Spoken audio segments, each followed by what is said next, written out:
I know. But like, how is the situation in Montenegro and in regard to this? We have positive experience regarding the responsiveness rate, but we also have situations because during 3 months of the measurement you need to call institutions 100 times and to ask and to beg them to which were for 30 maximum questions and which doesn't take so much time to answer. Pavla, were your institutions in Serbia, were they more cooperative in regards to this? Well, in general, in Serbia, the situation is that institutions are responsive in general. We have response rate around 55%, as I remember. But also there is a lot of problems in communications with institutions, especially when we are talking about ministries and executive power in general. I think that there is still some misleading perception of civil society organization as people who are looking around for something bad in these institutions, and they are also afraid that there is a high possibility that somebody can use this information for campaign. There's also perception of accountability is actually the main problem. Also in communication with institutions, we notice that there is no strict or regular procedures who is responsible for responding and who can provide the real information about the institution. Is there some kind of political leaders or political option, or somebody who is just on administration level? And when we are talking about the parliament, for example, besides the fact that CERTA has the memorandum of understanding with the parliament signed by 4 years ago, we are still dealing with problems in communication. So, for example, they respond on our questionnaire in this research after 2.5 months, I believe, and it was uncompleted. So there is a lot of political influence on the institutions, and that's also the feedback what we received from the common people. And a lot of people just said, okay, you are looking for the situation in institutions and you done some kind of research and recommendations, but everybody knows that the real power is not institution, it's a political party. So maybe there's the place for some kind of real change or real response. So yeah, that's the situation in general. Okay, but your score, Serbian score, is like similar to Bosnia, maybe 1% better. What are the main disadvantages of Serbian institutions? What the results show? Well, in general, Serbian institutions cannot divide or recognize what is transparency and what does it mean openness. So in transparency, the results are in general really good, but when we are talking about the openness or citizen participation in decision-making, situation is not so good. Actually, we have the situation that lots of rules and procedures are adopted, but in reality, it's not implemented, especially when we are talking about public discussions, which are obliged to be organized by the ministries for any type of documents, regulations, especially laws.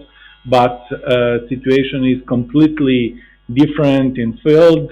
Some of the ministries simply didn't organize anything or share misleading information and misleading forms to the public. And also there is a problem of citizen participation in that form of dialogue, because a lot of people simply didn't believe that they can change something or to make real influence on the decision makers through the public discussion. Everybody said, okay, on the local level, the best option is to go directly to some leader of the local party or local branch and said what should be done. on the local level, not to go to the public discussion. So we are simply in the mood that everything is just written on the paper and just to be fill some kind of form, it's just formalistic, and there is no real opportunity for changes through the public discussion. So that's one of the crucial problems. So I see similar problems everywhere. Yeah. What did you recommend then? Well, the most of recommendations in this case is particularly dealing with the civil society organizations and their role to be more stick to the institutions and following their work. And also our job is to find the best positive way of how to explain people what actually institutions are doing and how to make them more transparency, more accountability. So that's the most important thing. And also when we are talking about the recommendations, maybe I should say that strategic planning is also an important thing. We are still dealing with the problems, what kind of strategies we have on the level of the state. So different fields, and nothing is connected in general. So we still don't have any kind of general strategy about the whole country and all main important fields. Okay, I want to ask you one question, and to all of you maybe. Were there examples of best practices? Like, not with the certain indicators, but maybe have you found an institution within your country say, okay, that's how the thing should be? Well, regarding the index of openness, it's really hard to say what is the real champion among institutions, because we have lots of indicators divided in some specific fields. So, to be honest with you, it's not simple to fulfill everything. But maybe that's the goal. Yeah, that's the goal. Maybe there is some cases of local governances in Serbia who are really trying to be more open and transparent. For example, the small town Knić in Serbia, they are really fulfill most of our indicators, and also some of the ministries. For example, Ministry of Interior is really show the most successful story about the transparency, accountability, and the rest of the indicators. So, and in the other hand, we have also independent institutions who are actually most close to the citizens, but they were not part of our That's too bad. research. Anyone else want to comment on this? No, that's right. Oh, okay, Lena. What I've seen from the research, and one aspect in which Kosovo is performing especially well, is the wealth declaration through asset cards. And this also points to the overall issue of tackling an openness issue at the central level. So the wealth declaration through asset cards is regulated by the Agency Against Corruption, and this is where we got a score of 100% in all institutions, because it was just regulated by law, and because we have such a huge corruption perception, it has a very strong point in Kosovo to declare your wealth. So this aspect was done properly and thoroughly. Okay, that's good. Yeah. Tamara, let's talk about Macedonia.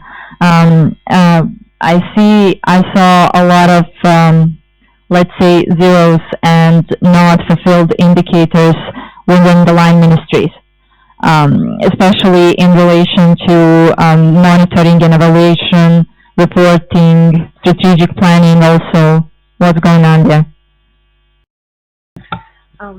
It's an interesting observation, and I must say these indicators, since Milena said, we assessed institutions through the website, through laws, and through questionnaires sent to institutions. And unfortunately, these questions were contained in the questionnaires that we sent to institutions. So in Macedonia, we assessed 112 institutions, and we got less than 50% questionnaires back. So this significantly lowered the score of institutions in terms of indicators that are accessing monitoring and evaluation. So that's why you saw a lot of zeros in terms of these questions. And we had a very... So no problems, just institutions not giving you the answer. Maybe some of you here know that Macedonia has had an ongoing political crisis. No? Not familiar? Okay. For 3 years now. So institutions are... well, also the research was conducted in the period of October to December 2016, where we were in a elections process. So that also might have been a factor in the responsiveness of institutions. However, I must note here that their responsiveness is also one indicator of openness. So this should not be an excuse. And as we discussed yesterday and on the advocacy event, there was one good point made, and that was are institutions actually working during elections, or are they doing something else? So I think that we will continue to bug them to answer all of our questions, even though we tried really hard and we sent hard copies, emails, we contacted them by phone, but that's why I have to present really low scores on this type of conferences. Yeah. What is also noticeable is that there were some contradictory results regarding the implementation of law on free access to public information. So, like Macedonia is, according to the Global Right to Information rating, is like really high, 16 out of 100 and something countries.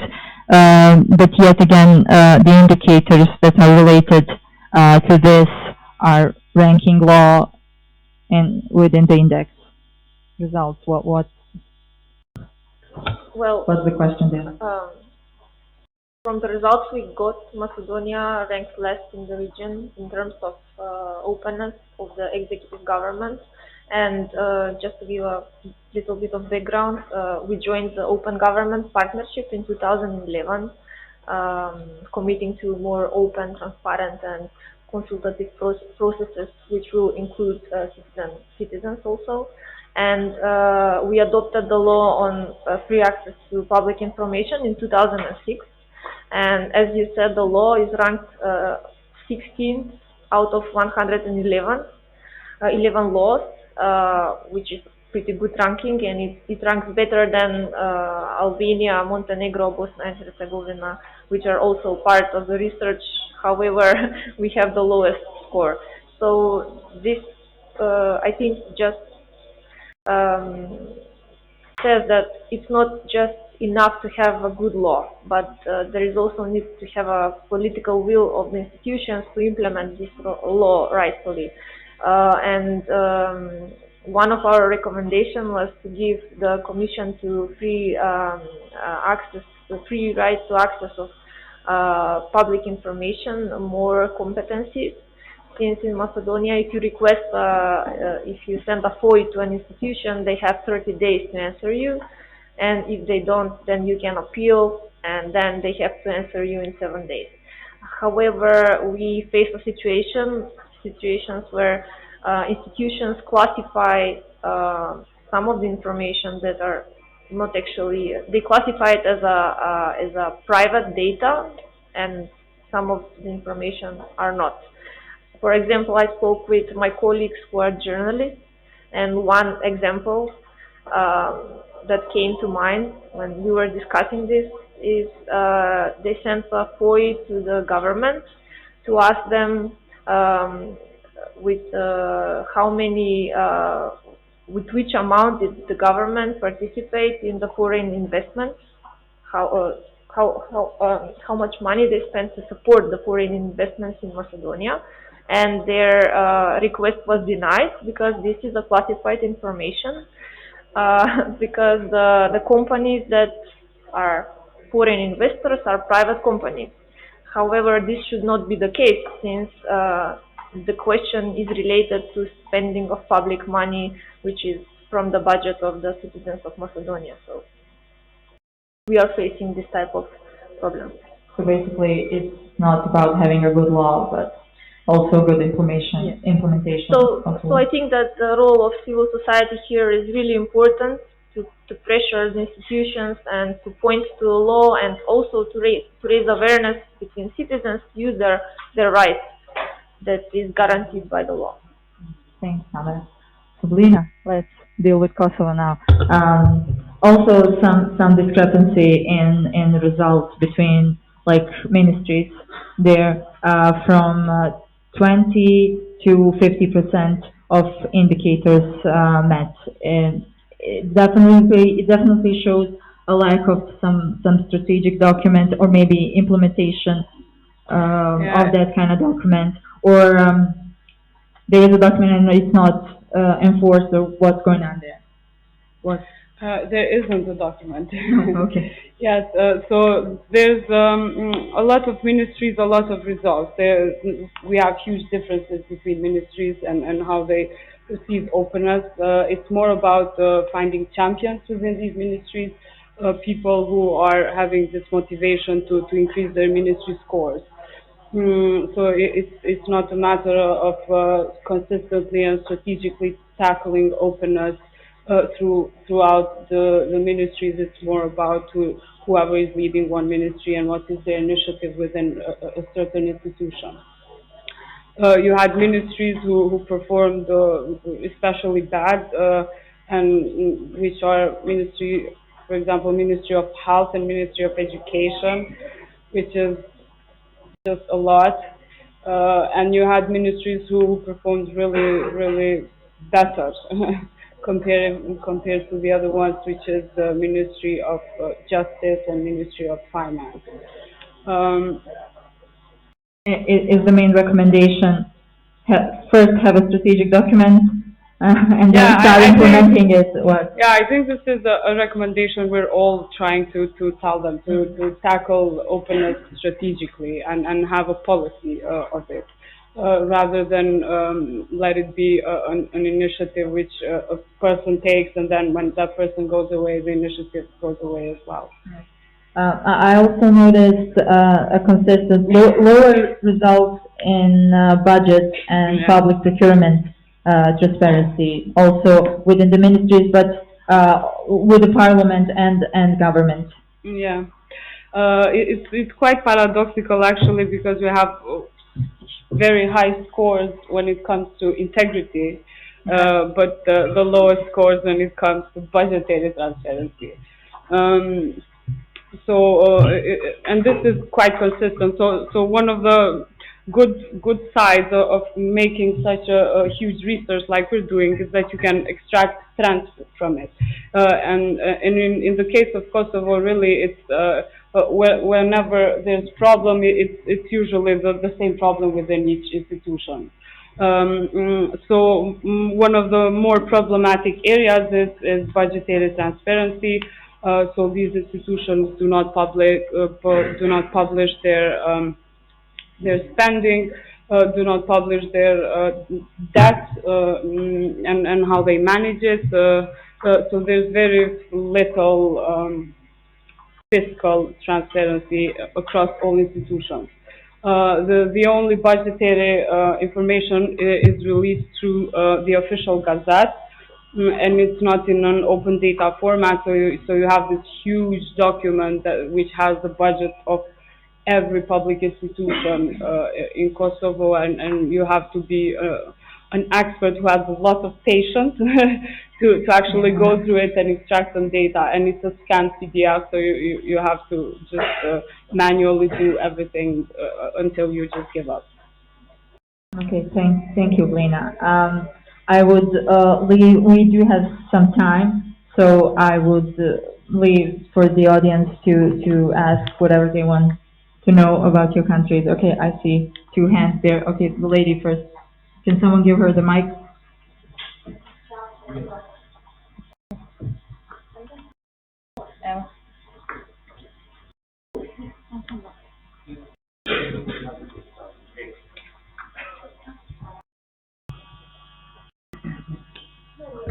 No, upstairs. I think I can, do people hear me like this? Yeah. Yes. Right, no worries. Thank you so much for this. My name is Emma. I'm from Scandinavia.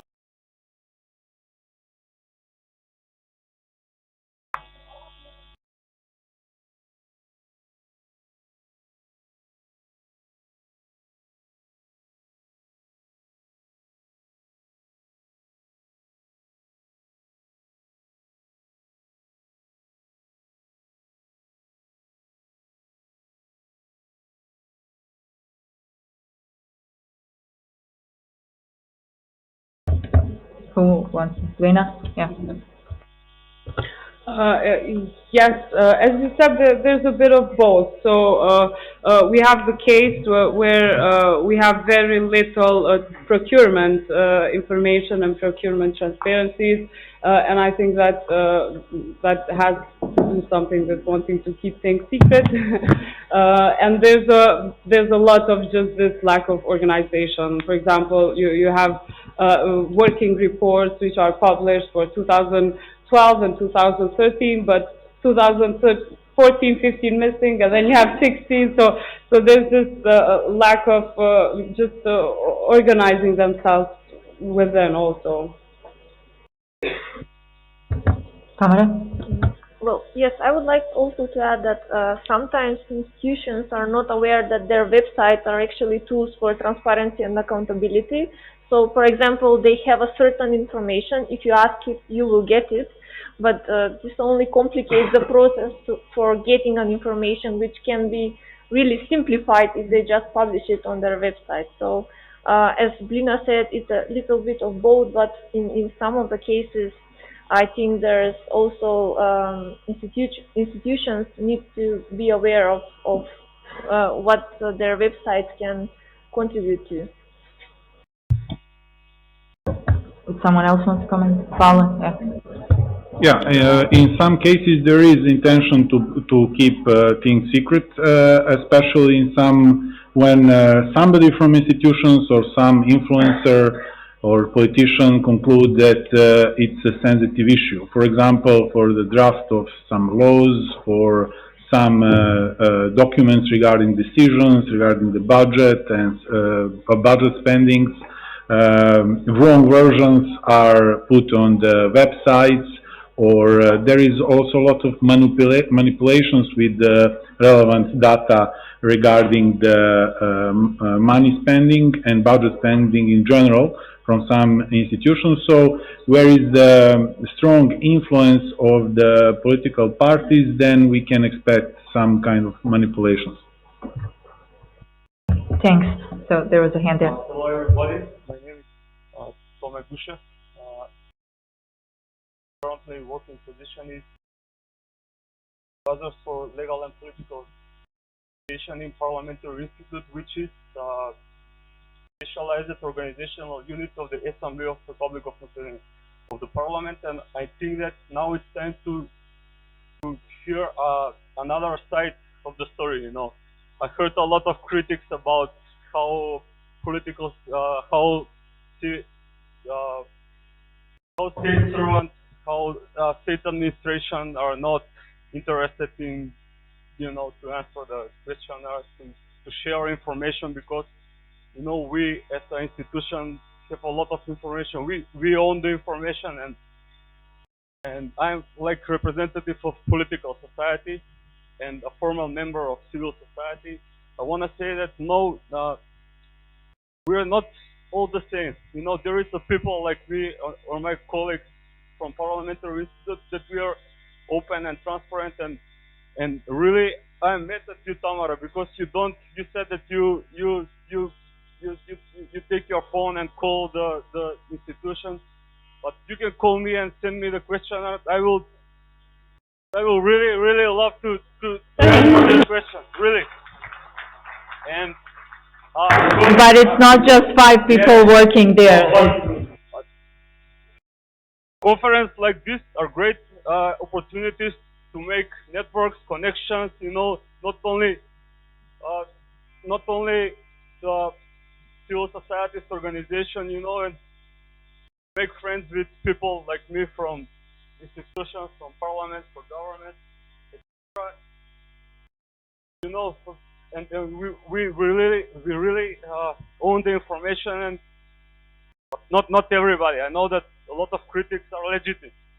Don't. But I know, Tamara, from last year we were in the some events organized by Parliamentary Institute of Slovak Republic and NBA. The working title of the topic was Open Parliament, Engaged Citizens. And Tamara know that we as a Parliamentary Institute from Macedonia and Slovakia that are open, and I have mixed feelings hearing these results, because Parliament is the highest open. Parliament has the about 60%, I think, but it's beyond the regional average. Yeah, but Republic of Macedonia, like the whole institution, we are the worst result. Also. Okay, Tamara, So I just want to reply to this. she will take the number after. I hope that next year the results will be much better. Well, And thanks for the opportunity to invite me here and to speak with all of you, and to see that that in public administration there is a guy who wants to. Thank you. To help you with the information and all you need. Thank you. so thank you, Toma, for your contribution to this discussion. And just to be clear, we had the same methodology for all institutions, and the thing is that we should not be obliged to contact people that we know in institutions in order to get this information. So the point is that we use the same approach with each institution in each country. We go through the official contacts. So and that's the replies we got. So it's an advantage that we have collaboration, and probably next year we'll make some pressure through the Parliamentary Institute. But I just wanted to be clear on. Sorry. To be clear on the methodology. So we use the same approach to each institution, so not to discriminate some of the institutions.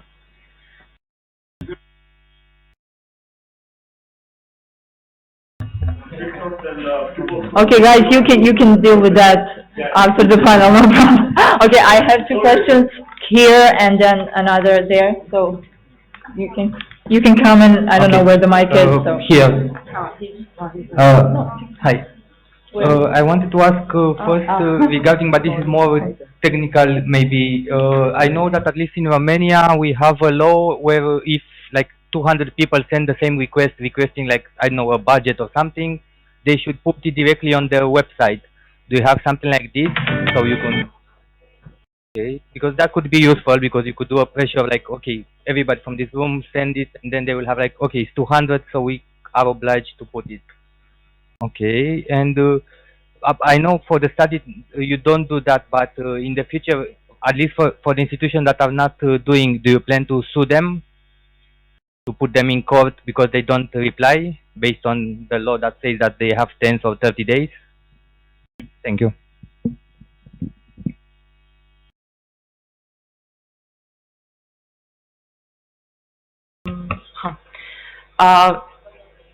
We don't have that kind of possibility. I think that no of these countries none of these countries has that.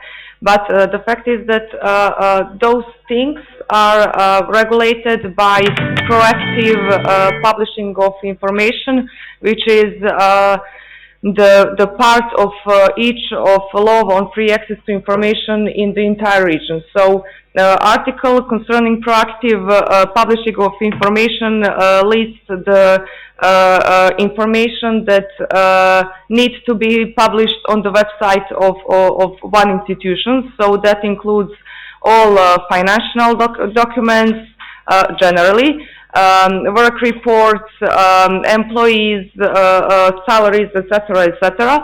But the thing is that even that legal obligation usually is not being respected. Examples of institutions that do that is only their goodwill, since we don't have any kind of consequences for that. Regarding free access to information request, our joint approach was to not send that, to not send questionnaire by using that mechanism. The first reason is because that would complicate the entire process, since each of our countries has a very different legal maximum legal period for answering to the questionnaires. And the second thing that we agreed was that if they do not answer you on the questionnaire with following letter and explanation on the purpose of the project and our intentions, and if you send them by email, by post, and after that if you call them 1,000 times, that means I mean, that is the best indicator of their openness, responsiveness, promptness, and each other dimension which we measured. So our joint agreement was to negatively assess them and not to try to take the information by using FOI requests. Okay, Omazin. Thank you. My name is Omazin Khalifa. I come from Tunisia. And I would like to thank the panelists for all what you shared, because we also share these issues and challenges in Tunisia. Since 2011, I became a politician to help in the transition efforts. Now I'm back to civil society, so I understand both challenges that you have, but also the gentleman that started to speak about people inside government administration would like to help. I would like to tell you that our main challenges is, since 2011, we have a legal framework that obliges normally the openness and transparency. But the problem is not the legal framework anymore in Tunisia, it's more the implementation, the practices, the mentalities. So I still have friends in civil society that are suing them and going to courts in order to get the information that they should be legally allowed to have just by sending a questionnaire or a letter. But when I was advising the Minister of Finance, we had the first time in history set a mechanism to help the dialogue happen between administration and civil society. And this is what I wanted to share with you. So we created a committee within the Ministry of Finance that sits together every 2 months and gathers civil society activists, representative of budget and transparency organizations within administrations that take care of budget, of taxes, of customs, and these two last areas are seen as the most corrupt ones in my country, customs and taxes. So then the agenda started to be shaped by both of them. And they started to know each other, whereas before, when we were in dictatorships, under dictatorship, these were enemies. And this mechanism is a first step for a dialogue. And since then, lots of budget at the central and local level was published. And the fight is still going on, but I thought this would be like, this type of mechanism could help change mentalities and have the legal framework come real in the context that you have. Thank you for this. Thank you very much. So unfortunately, we're running out of time, as I can see. So we're gonna stop with the questions now. All these lovely people will be here, so during the conference, whatever you want to ask them, find them and shoot with the questions. You guys, thank you very much. No more index for this point. We'll see you about next year. Thank you. Thank you.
People, don't go outside. We don't have a break. We don't have a break. We're continuing. No break for you. Come on. Soup for you. Come on, just get your coffee and get inside.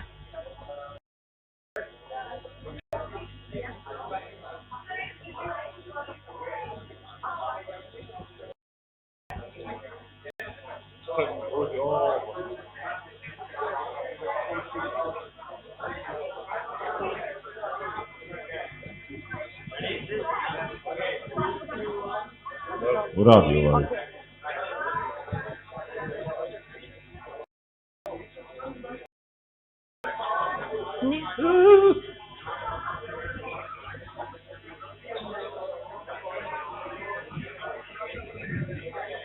Okay, please gather around those who want to listen to some songs and some epic stuff. Obviously everyone's leaving. That's not because I showed up on the scene, I hope. Don't leave. You're missing awesome panel. Come on. In 2 minutes, okay. In 2 minutes. Okay. In 2 minutes. We should have made breaks. I'm timing this.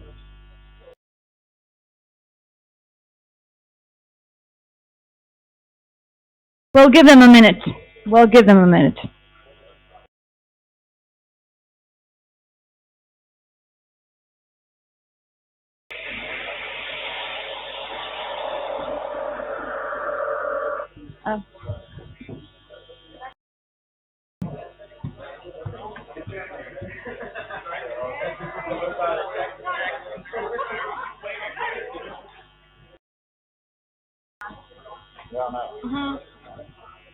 Okay, since we can't wait any longer for those who decided to get their fix of caffeine, I'll just say a couple of words.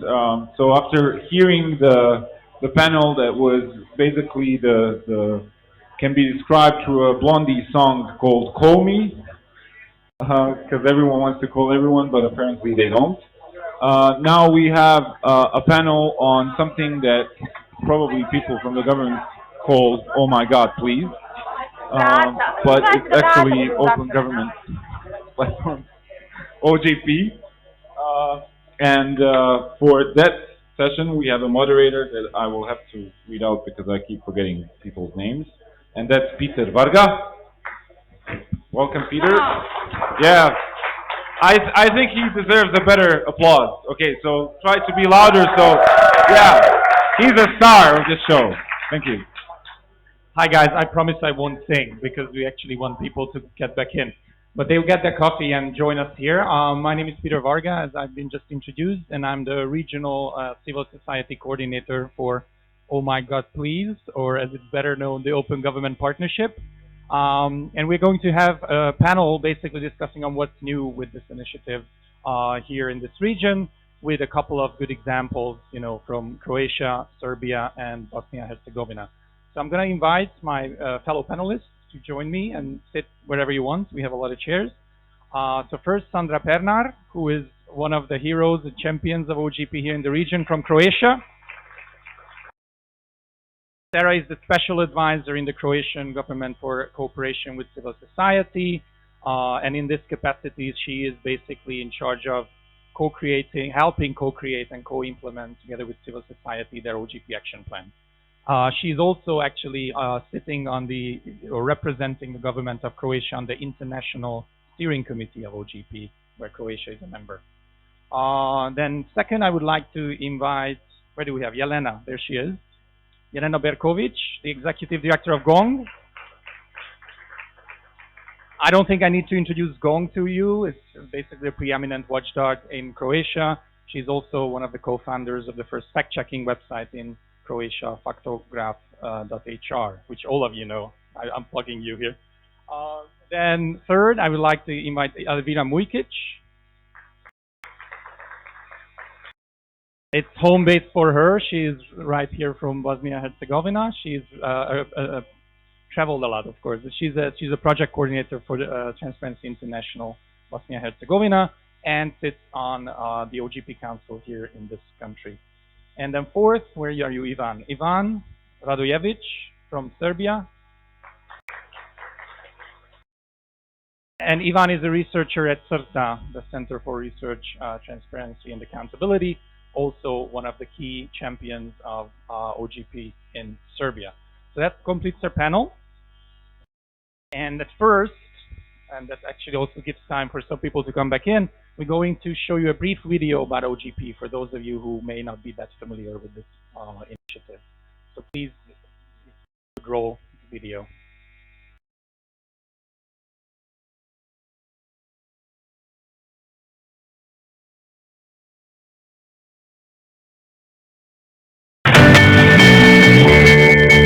It began 5 years ago with a simple idea.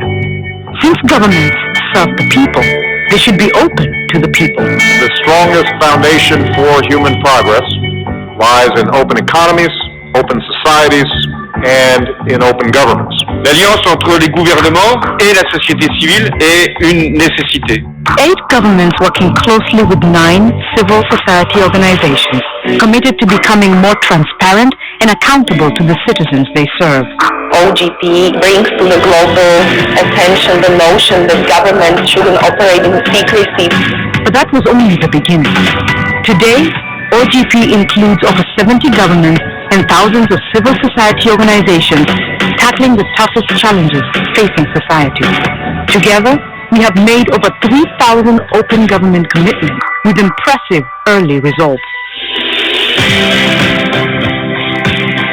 Lo que hace la ley es transparentar esas actividades de audiencia o reunión que solicita un lobista. We need to know who really owns and controls our company.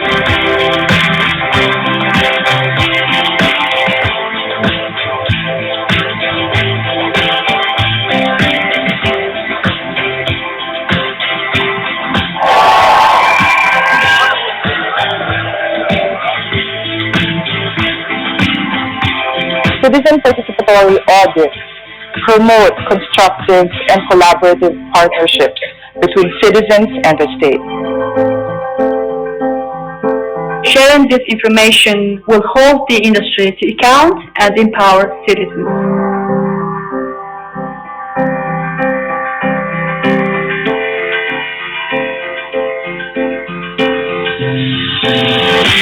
Más de 180 consejos fueron creados para hoy. This is government heavily investing not only in improving transparency but protecting basic human rights.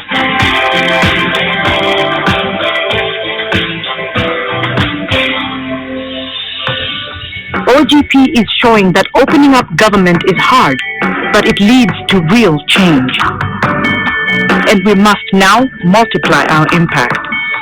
In the next 5 years, the success of OGP is going to be measured by whether OGP delivers a transformative impact in the lives of ordinary citizens. The challenge is how to make a substantial civil society engagement to bring co-creation and also to engineering the socio-economic change.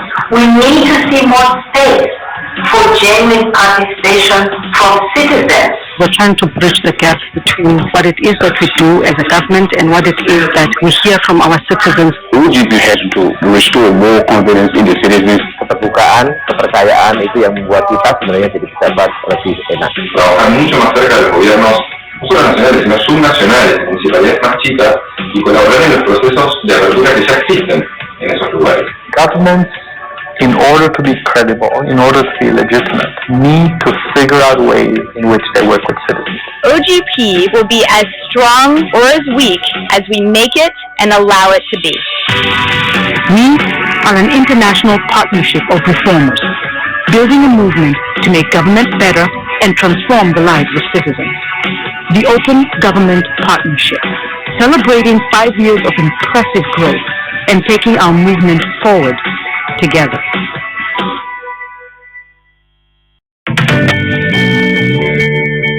It began 5 years ago with a simple idea. Since governments serve the people, they should be open to the people. The strongest foundation for human progress lies in open economies, open societies, and in open governments. L'alliance entre les gouvernements et la société civile est une nécessité. 8 governments working closely with 9 civil society organizations committed to becoming more transparent. Within the partnership. Just yesterday and the day before, we were actually in a 2-day workshop discussing both with government representatives and civil society representatives what next and how to move forward with OGP in this region, which has, as I said, historically been one of the strongest performers. So on this panel, we are going to basically talk about, what's been going down in the various countries.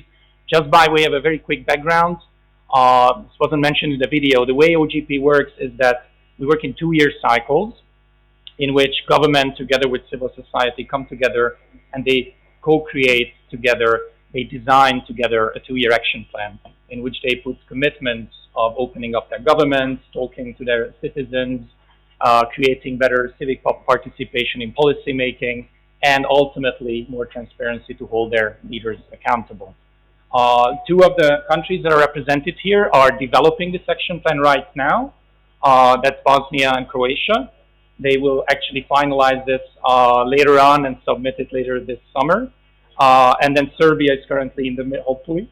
And then Serbia is currently in the middle of this cycle at the end of their first year implementing their action plan. So let's go to the questions. And I have my first question to Sandra.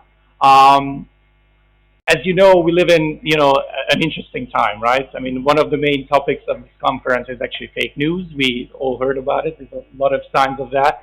Last year, as you all know, the word of the year was post-truth. So I think we can fairly say that not just in this region, but across the world, decline of trust in government by citizens is obviously endemic. So I wanted to ask you, what can governments do, and what is your government, what is the Croatian government in particular doing to sort of keep it real, to reach out to the citizens, to hear their voices, and to empower them, and to involve them in policy making?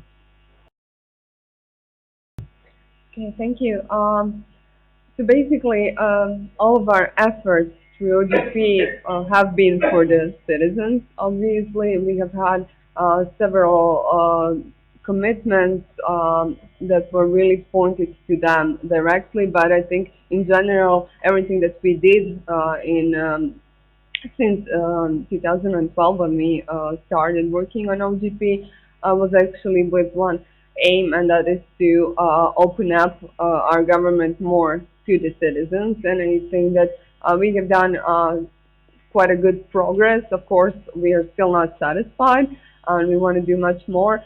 But so far, we have opened up a lot, and we have what is, I think, most importantly, finally realized our goal of setting up e-consultation system as a new tool for consultations with the interested public. In particular, because in Croatia, a lot of things are centralized, so everything is pretty much happening in Zagreb. So this is a tool that actually gives an opportunity to every citizen to get involved, whether they live in a small town or a small municipality far away or on an island or whatever. They only need to have internet access, and luckily we are quite good regarding that, so most of our citizens do have internet access. E-consultation system was set up in 2015, and as I mentioned, this is an important tool, but I think it wouldn't work if it weren't for the efforts we did before. So basically, through our first action plan, we have done changes in our legislation regarding consultations. So we have extended the deadline for consultations to be minimum 30 days.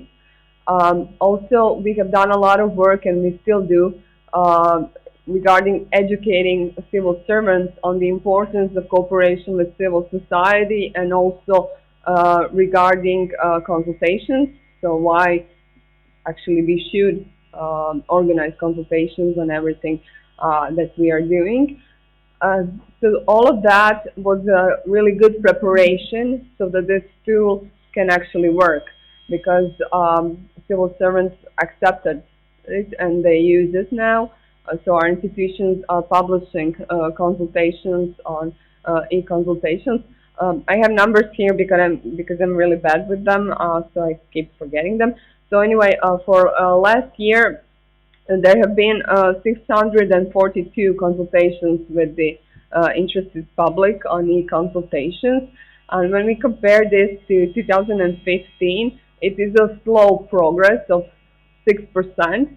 But when we take into account that last year was a bit hectic in Croatia, as most of you know, we have had several changes on the government level, and so pretty much the legislative work was, well, pretty much not existent. So this is still a big number. But more importantly is when we compare it to 2012, when we actually started our OGP involvement, this presents an increase of 445%. So this is a huge difference in a really small amount of time. And what is even more important, that this is constant, so from year to year we have a larger number of consultations being organized. But what's even more important is that we have also the increasing number of citizens and civil society organizations that take part in consultations. For instance, in last year, we have had over 4,000 of people, so individuals who actually got involved and commented on certain law proposals, strategies, or whatever it was that was on consultation.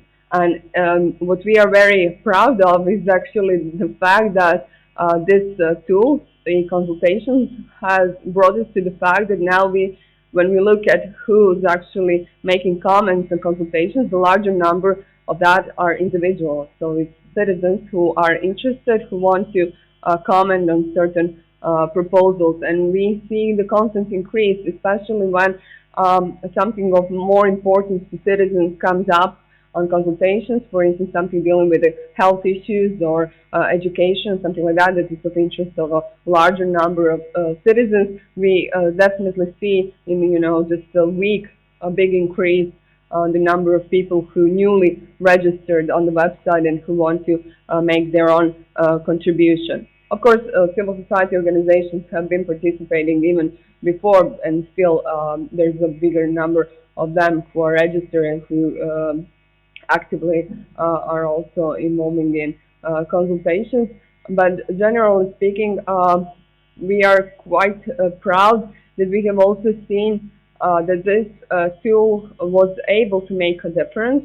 We have had examples where the government, the ministry, actually would withdraw a proposal because they would get a lot of negative comments that were strongly argumented.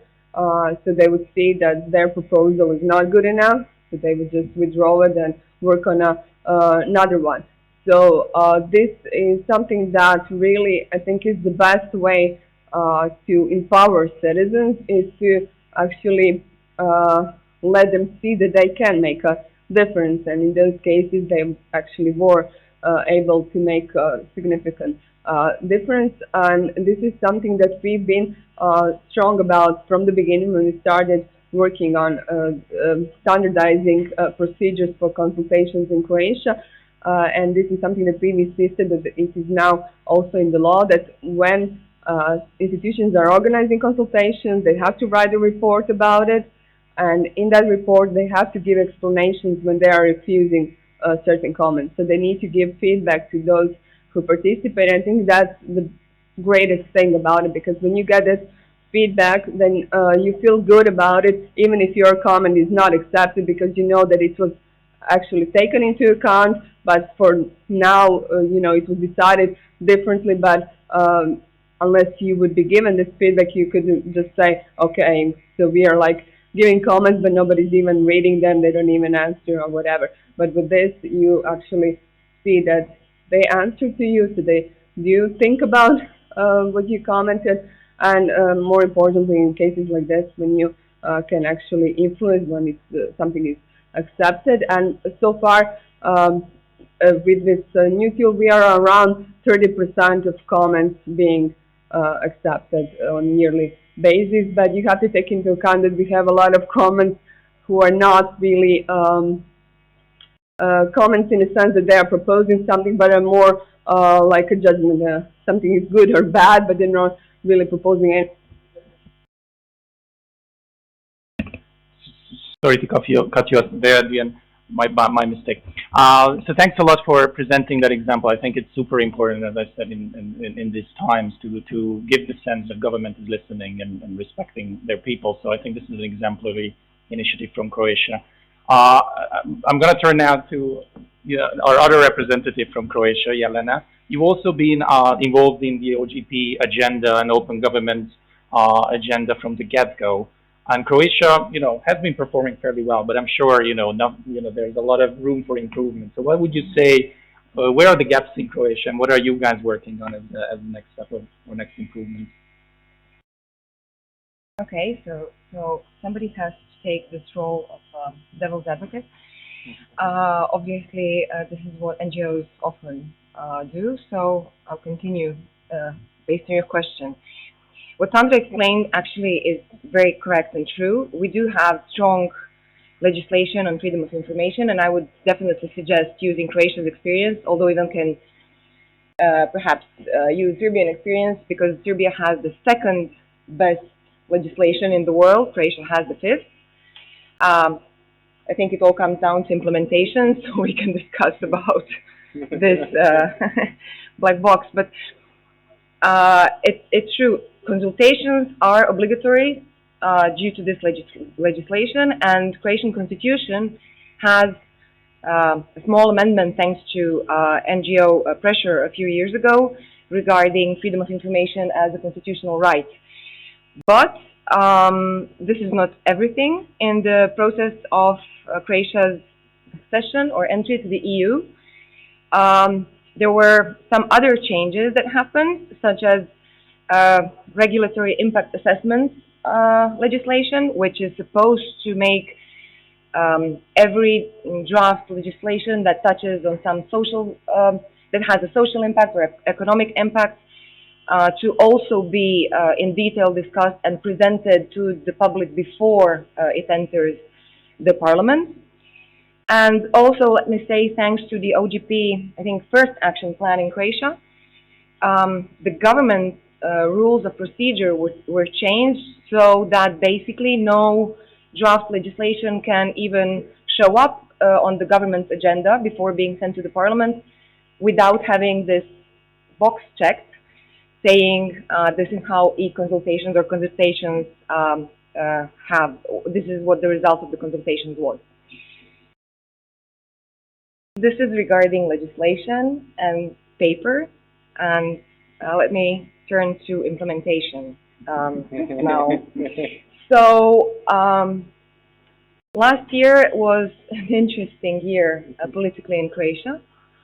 We had a government that thankfully did not last long, but nothing really deeply changed. For example, the Minister of Finance is the same. People here in this region might have heard about this Agrokor case. Have you heard about the Agrokor case? Well, this Minister of Finance has some history in Agrokor, and he was the Minister of Finance in the previous and the current government. So in the previous government in 2016, he was able to prepare a bunch of changes to a few laws regarding taxes. So it was called the whole tax reform. And when the new government came in power last autumn, winter, because of the preparations that the Ministry of Finance did during 2016, he was able to very quickly send into the parliament, and the parliament adopted this whole tax reform bunch without consultations, without regulatory impact assessment, without having all these boxes checked for the government agenda. And thanks to that, we still don't know who were the advisors of the Ministry of Finance when they were preparing this tax reform. And those who were losing regarding the consequences of the reform, such as students and freelancers like artists and some journalists, they basically had a week or so to adapt to the changes, so that basically they feel it on their pockets directly and nothing can be done about it. It's simply done. Yesterday, Milica Kovacevic from Montenegro mentioned how Croatia used to be something like something that Montenegro was chasing. Now Croatia is a country that is chasing Poland and Hungary, and my point would come down to whatever sort of legislation is changed, whatever action plans of OGP or Chapter 73, European Union, whatever, it comes down to citizens being active and informed and educated and protesting when necessary to try to get their governments to be accountable, open and accountable. We were not, as civil society, able, especially after a systematic attack on civil society in 2016 in Croatia, to be strong enough so that our voice would be heard to perhaps prevent the consequences of the bad consequences of this tax reform. We were able to call the politicians simply not to guarantee with their own words, but if they really want to guarantee that this tax reform will not have a negative impact on citizens, that they should guarantee with their own paychecks. Some of them actually signed this piece of paper. Yeah, we should perhaps get back to that and ask them to return the money. But it does come down to active participation and constant, I will use a military form, fighting for transparency, for openness. Without it, it's completely lost. And yes, do use all the other mechanisms that are in power, that are here. OGP is a good mechanism, but it has many loopholes, and it comes down to being patient and trying to be strong. And later, hopefully, I will explain what is the next challenge for all of us in OGP, in Chapter 23, in this region. There is some hope that perhaps together we can do enough pressure for try to get a better future. Sure. Thanks for that. I do agree with you. I think, ultimately it's really up to the vigilance and activism and active participation of, citizens. And all of us, I think, in this room are fighting for that. So thanks for that message. Hopefully there's going to be more time, maybe not on this panel because we are running short on time, and I want to give a chance to the audience as well as obviously our other two panelists to speak. So very briefly, if you may now. I'm going to turn to Ivan because, we spoke a little bit about, your RTI law, which is indeed ranked the second in the world. So just wanted to briefly ask, what's basically the reality on the ground? Are citizens using this powerful tool to hold those who are corrupt or, misleading the public to account? And what is your organization helping them to do so? Well, actually, yes, it is indeed true that our law is the second best in the world. It was number one, but Mexico now is number one, so we're number two. But situation is the ground is far more worse. There is nothing, how can I say, in implementation, there is lacking of implementation. Citizens do often use their power, this right, but the implementation is very poor. This is primarily to the insufficient power to our Commission on Freedom of Information Act. He doesn't have, let's say, efficient mechanism to implement his decisions, even though our law is saying that the government will eventually help the commissioner to implement his decisions. But I think that in the last 7 years, when the commissioner is trying to address certain issues and his decisions to the government, they were silent. So that's the main point. And in our organization, we were thinking then, okay, let's try to do something with proactive transparency. So maybe you have heard we have something like called information booklet, or in Serbian Informatori o radu.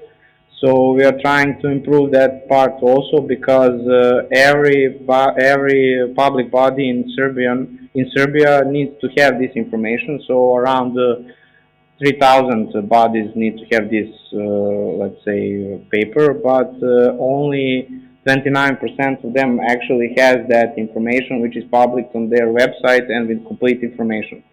So obviously there is also the problem with the implementation of that legal provision. So we are in this OGP National Action Plan, we had a commitment relating to improvement the practice transparency, or let's say this information booklet. We are doing the, let's say, some kind of e-application or internet web application for all the public bodies, in order first to give more information to the citizens, to give more understandable, comprehensive information in one document, which could be also searchable with unique platform. And also, on the other hand, by completing and implementing this platform, the persons who are working in the public bodies should have more time to do some other things than to create this information booklet. And also, there will certainly be less of FOIA acts, because our commissioner is, let's say, overcrowded with those acts. We have near like 7 or 8,000 per year. So that's why we're thinking about that. We have this commitment, the OGP, and it's currently being implemented by our commissioner, Ministry of Public Administration. Also, there is a problem with our amending the FOIA law, because that process was hijacked until this OGP National Action Plan, because none of the citizens, neither civil society organization, knew actually what is being done in this process. And we are trying to amend these laws in 2012. I just want to refer that the law was adopted in 2004, so many things have changed. Some technical revolution, so definitely we need a new law. And we put also a commitment regarding the amending the access to information law, and this problem with enforcing the decisions of the commissioner, and also what I heard in the previous panel, that there is one, let's say, provision that if a number of persons, we said 10, if 10 persons ask for concrete information, also the public body needs to put that information on website, and combine all of that, we were thinking that that's one step to, let's say, open by default concept. Yeah. So that's it. Great. Thanks a lot, Ivan. I think it's good that you underscored that, of course, our task doesn't stop at fighting for state-of-the-art legislation, but it's equally or even more important, I think, a lot of times to actually implement and monitor them. It's good to see that Serbia is actually taking some steps in this regard as well. Finally, before we go to audience questions, I want to come to you, Elvira, and kind of make a circle and ask kind of a similar question I asked from Sandra in the beginning, but from the perspective of civil society. Many claim around the world that, civil society, organized civil society is kind of becoming a voice of the elite. Oftentimes they are capital-based. In fact, many times they are foreign-funded. So what can civil society do to reach out to wider, more diverse grassroots audience, and what are you guys doing in Bosnia about this? Thank you, Peter. So yeah, it's hard to stay positive, to be positive after all this, great stories from the region. Even though we don't have as much as maybe great experience implementing proactive transparency or any sort of making governance open projects or programs. I have a list of wishes, activities that could be maybe implemented locally and could influence and maybe create better surrounding and make better atmosphere for citizens. Yeah. So some of them, Transparency International already implemented, used as a great tool. So I'm just going through the list. So first of all is help decision-making process. We've heard from Croatia example. We have also e-consultations, but yeah, not so successful story yet. Hopefully it will be one day. But actually, what's the main problem we find in this process? Actually, that citizens are not familiar with the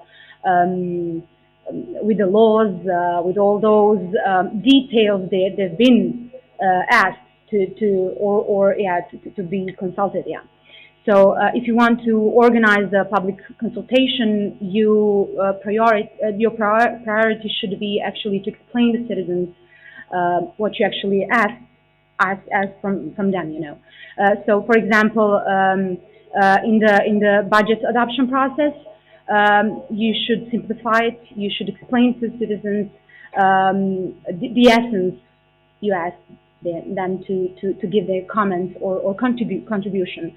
So the good example of civil society activities in that field is actually creation of a citizen's budget.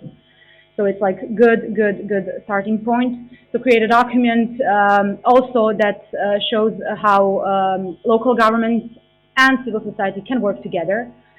So we come to this very important part of open government partnership. It's the word partnership. So we have to build partnerships everywhere around us. That means that NGOs have to come together, create some sort of coalitions, groups to be stronger. And it's true, local NGOs aren't strong as those acting, and receiving funds and having a huge projects at the state level. But if they come together, if they form coalitions, if they have like good story and support, obviously from the local communities, it could be like a good step forward. So I think that could assure. That could assure at least understanding from both sides. It is important to have like this other opinion, to hear what citizens have to say and to really reflect.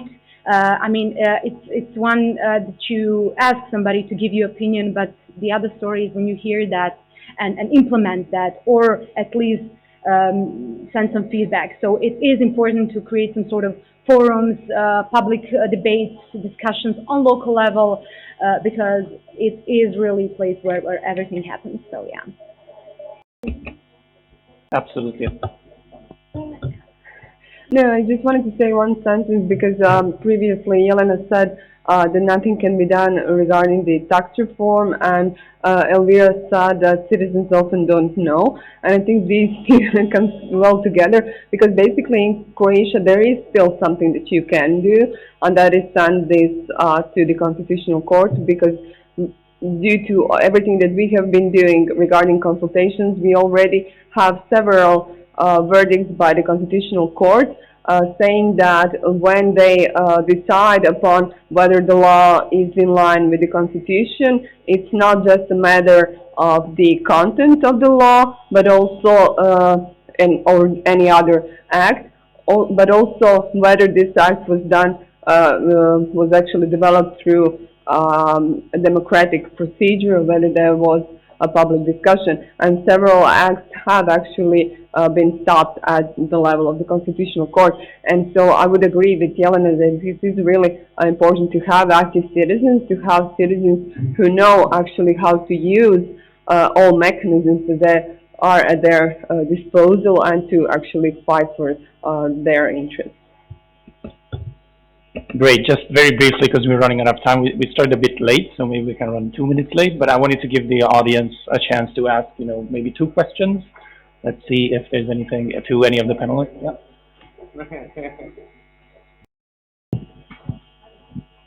Somebody?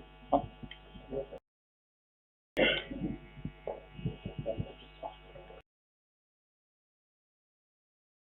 Please go ahead. To everyone, I am presenting another picture. Firstly, I want to congratulate all countries to participate here because we are like actually because I find information about our country participation in the Open Government Partnership Project, and it says that on May 22nd, 23rd, members of the Open Government Partnership Steering Committee and Stakeholders will travel to Azerbaijan, and they will show how the situation in Azerbaijan. And still, I wonder what's going on in my country regarding the processes and in which stage we are. Yeah, I can answer your question. Actually, due to several complaints for the civil society point of view, so civil society organizations from Azerbaijan, the steering committee started the procedure regarding the Azerbaijan's membership in OGP, and actually in May last year, on one of the steering committee meetings, it was decided that you are in active position, so you're still not kicked out of the partnership, but we are expecting Azerbaijan to actually start working on cooperation with civil society, and actually to answer to all of those complaints, in a sense that that we see changes within Azerbaijan, so that we see that Azerbaijan is still quite determined to follow what is written in the declaration of OGP, and so hopefully things will improve. I'm not aware of whether there's been in recent times some answer from Azerbaijan, but as far as I know, we haven't received. And what you suggest, I'm a student journalist, at the same time I'm a chairwoman of one NGO, and as our neighbors, Russia, Turkey, and we observe the processes ongoing there, and what we can do as a civil society member, as independent journalists, how we can move in this process, how can we to be a part of what's going on. Yeah, you can be a part through the civil society network. There's a mailing list. Peter is that can tell you more about that. But also as I said, Azerbaijan is still within OGP, so you should definitely be putting more pressure. And you can actually ask the countries such as Georgia, who already said that they are willing to help you. So Georgia is now actually one of the co-chairs in OGP, so I'm sure that, maybe through that, through cooperation, yeah. Okay, guys. Azerbaijan is not to that. We are. So I just want you to come talk to me in the coffee break. I'm still here and happy to answer your question. So I just wanted to briefly wrap up and thank our panelists for presenting their great stories and giving us some hope, as well as I think, some message that, we constantly need to improve. So thanks a lot, and on we go.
What I wanted to say about the information access and so on is that there are two groups of people who have been working vigilantly since the ages on enabling access to information to their citizens.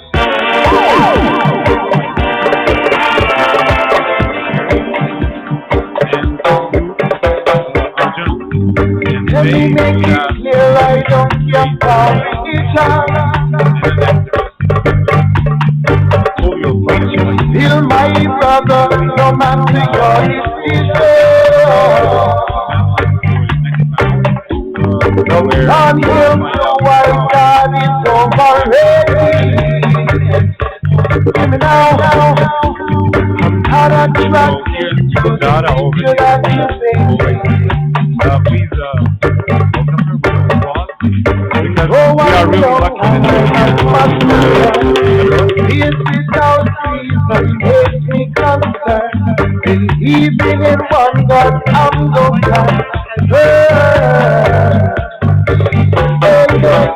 for your own benefit, yes, your word to deceive.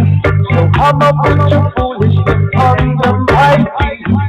Be aware of my games of society. So let me make it clear, I don't care for religion. But you still my brother, no matter your decision. Come on, you blue and God is overrated. Had attracted to the picture that you painted. So now,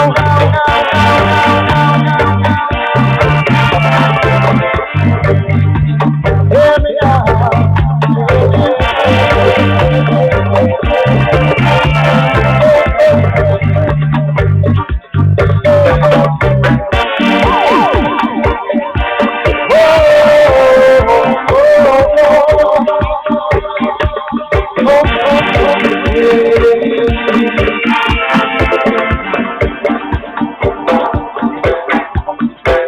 Grow on young and I have much to learn. Hate without reason, hate concern. Believing in one God, come don't stand. For your own benefit, yes. Sure, thank you. It's always interesting to be on this side of Europe. Some of you guys are kind of like us, but different. We had our communities that you are kind of similar. It's really fun being here. We're a think tank. We established 27 years ago. We're one of the most influential private organizations in Lithuania. We are not the type of people you are. And of course, we're very liberal, as the name implies. And what we do policy advocacy, we do education. Why is it important to do citizens? I have at least 3 reasons. Let me start with the most sort of fundamental one. And you already sort of mentioned that. If you want to fight government, if you want to empower citizens, you have to depower politicians and you have to depower government. And that comes from understanding that everything that the government does, good things, bad things, the things that governments are proud of, this is all paid by the taxpayers. If your average taxpayer understands that, then the sort of the illusion of the government, the facade of government, the omnipotence of government just basically evaporates. If we can put a citizen into the shoes of the owner of the country, or the shareholder of the country, property rights holder to the country, basically there is a whole different way how you perceive government. The governments want the citizens to be sort of somewhere in between serfs and I don't know, Soviet citizens. Then the governments want the people to be grateful for what the government has done to them, right? This is whether it's Lithuania, whether it's Bosnia, whether it's United States of America. You know, what do politicians like? They like to say, well, I was such a great politician, I presented my constituents with gifts, you know. I lobbied in Washington, so they built a new school in Missouri, whatever. And, you know, and they present that as their own achievements or as, I don't know, manifestations of goodness. But that's complete nonsense. I mean, taxpayers pay for that. Roads, schools, hospitals, anything that people love is actually paid by those same people themselves. So if we educate very fundamentally that this is all just your money being spent, albeit inefficiently, by the government, you have a whole different approach to how people approach government. And how people approach government is very important to that government itself. There is a phrase, it's in Russian, but I think it translates something like, the crowd plays the king. So if the people approach the government like the king, like the government is the king, is omnipotent and can grant favors, you're going to have a government like that. If the government if the people approach the government or the politicians as shareholders of a company who are asking the board of directors, what have you done with our money, then the government is going to be different. So what I want to say, even on this very fundamental level, depowering the government and empowering citizens is absolutely necessary if you want to have a civil society. So that's first. Second, the more practical thing, if you want to do political advocacy, if you want to persuade people about things, if you want to campaign for lower taxes, well, first of all, people have to know what taxes are and how much they pay. It's very hard to argue for lower taxation if people don't understand that they are paying high taxes. And I bet in many countries, I bet it is in Bosnia, it is the same in Lithuania, a lot of taxes withheld, meaning that you don't actually see the tax that you pay. It's sort of it's taken out from your salary even before your salary reaches your bank account. So that means that many people, many smart people, actually, they don't actually know how much tax they pay. So that's why we have our campaign, just called Paying Taxes, and we have this very nifty tax calculator. It kind of looks like this. And it has one purpose and one purpose only. It just calculates how much tax you pay, and it shows where the taxes are spent. So when people realize that if they pay all of their income taxes, social, healthcare, and VAT, they spend 50% of their income on taxation, then people tend to listen. So my second point is, if you want to campaign for lower taxes or transparency, but especially for lower taxes, you have to show the people that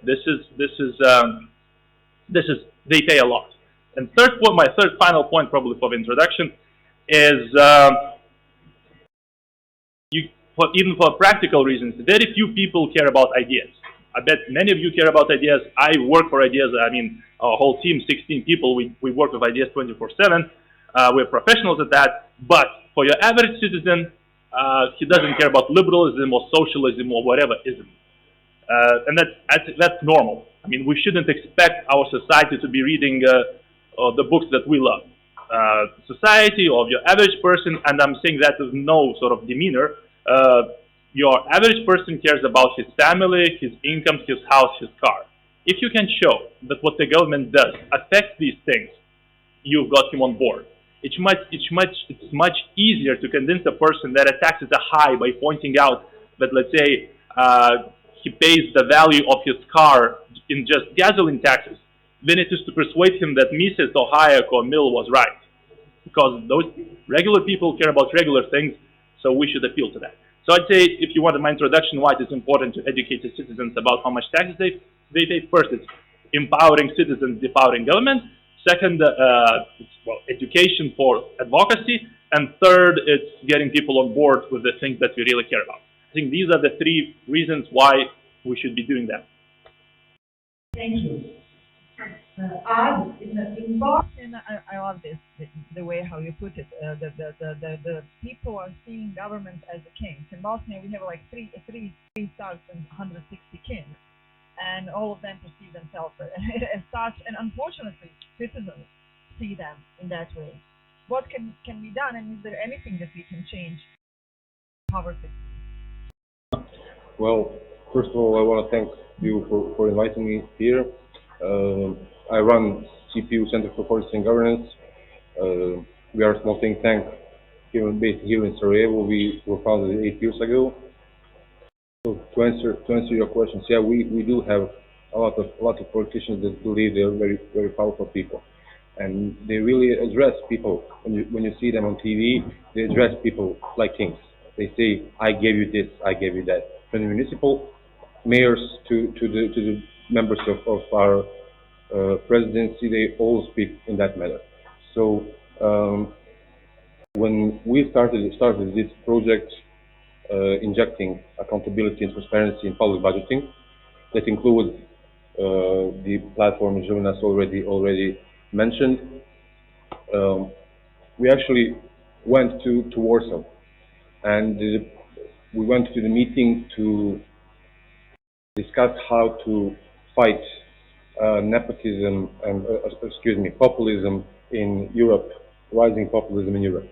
So, as experts in populism, because our country is really the example of populist politicians, I said what Julian has already said. He stole all my lines. we need to educate people on taxes, because by educating people what they actually pay from their own pocket, we will discourage this current intention of our people to like big governments. You know, we like big governments, big statements, and without knowing how much it costs, really. And what is the biggest problem in this country? The majority of the people are in fact socialists. Jonas already pointed to that. They have a different experience with socialism because they were under Russian boot. But we had a real socialism, as we call it. It was much more closer to capitalism than what they had. So we are actually reminiscing and mesmerizing about those times as the best times of our lives, our parents' lives. So this is Moj porez ba, or my tax BA tax calculator, and it shows you how much tax you pay per year. So I don't know if this doesn't work or I'm not doing something good. Okay. We had a really good thing going on here, because we have three different fiscal territories in Bosnia and Herzegovina. It's Federation of Bosnia and Herzegovina, Republika Srpska, and Brčko district. We didn't create the calculator for Brčko district because it would be very complicated. They don't have their own pension system, so we would have to make two more of these deployments only for Brčko district, and they are less than 3% of population of this country, so we decided not to do it. But for two biggest fiscal territories, we did it. So above you can see the calculation for Federation of Bosnia and Herzegovina, and under it the calculations for Republika Srpska. So when the user comes to this platform, he enters his wage after taxation. So what he gets and delivers it to his family and those who loves, as Jelena said. And the calculator calculates your taxes. It gives you the really detailed preview of your entire taxes in this orange circle, and then all mandatory social contributions on the side, including income tax. So if you look on the right upper corner, you will see these taxes are multiplied by 12 for that year and shown in the upper right corner. Afterwards, we go to indirect taxation. You enter how much. So let me just say we put it 800 km, which is around the average paycheck in both entities. And then you go to your consumer and goods and services, which you pay VAT on. And I entered here 700 km, which is almost everything from the person's user's salary, because it's what we actually spend and even more. And it shows how much VAT you pay. Afterwards, you go to the gas station or petrol station, and you enter how much of diesel or petrol you spend every month, and it's calculated by average price and recent prices of gasoline and diesel in Bosnia and Herzegovina, and it shows how much excise and VAT you pay on that amount for the gas. Then you go to the liquor store, you buy yourself beer, wine, and some spirits, schnapps, yep, and it calculates excise and VAT you pay on that, and it's all calculated on a yearly basis. And then you go to the store and buy yourself a cigarette if you smoke. So it's all average consumption in Federation of Bosnia and Herzegovina and Bosnia and Herzegovina in general and Republika Srpska. And the last step, the sixth step, is where you get your final tax burden in the orange circle, and it gives you your tax freedom day, your personal tax freedom day. I want to thank Lithuanian Free Market Institute for developing this tool. It's really great. And for example, this average person in Federation and Republika Srpska are working different amounts of days to pay taxes. For example, in Federation, because of higher contributions, average person will work 193 days to pay taxes, while in Republika Srpska it's 10 days less, so it's 183 days. It's really good thing to have this two fiscal territories, because you can compare how lower taxes are actually influencing how much you work for taxes. So it gives you your personal tax freedom days, July 2nd and July 12th in Federation. And in the end, of course, the tool is giving you your personal tax bill. We developed this bill according to classification of functions of government, so costs according to this functions of government classification, and we deliberately taken out pensions from Social Security, and we took foreign debt repayments, roads and highways from Economic Affairs, and put it in separate columns. Because we knew that under the IMF program our government will try to increase excise on fuels, and of course pensions is something that every average citizen understands, and he wants to know how much he pays for that year. In the end, you have all information about government spending, so all these lines are actually presented in detail, elaborated how much it's spent, how much of total expenditure in percentage it represents. So you can actually see the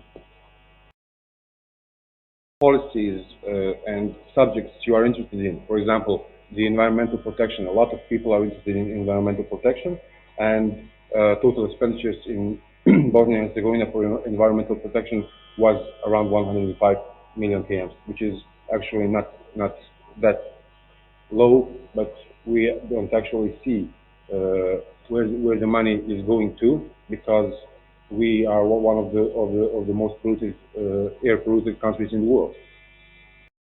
So what this actually is giving us the opportunity to think about how the government is spending our money.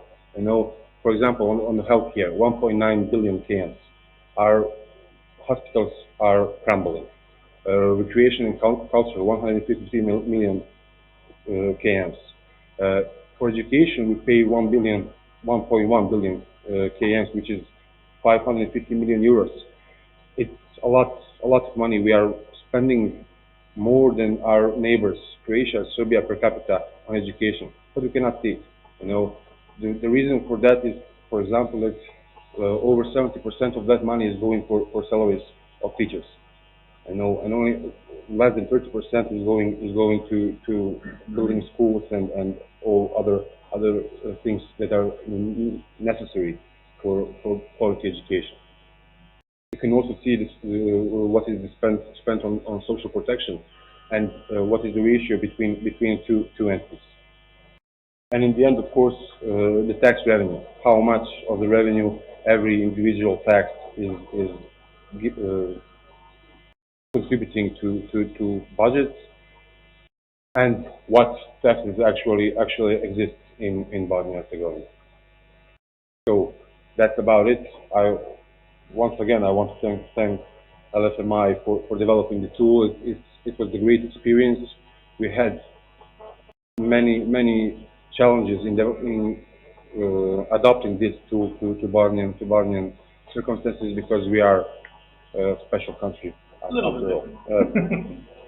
Before we go on, I just have one question. It was user-friendly, it was very interesting, good stuff. But are people aware of this? Do people use this tool? Like, is it at whole public, like, visible in public? Well, as far as I know, 16,000 people already used this tool. So 18,000 visits. We had the 18,000 visits from 16,000 unique users.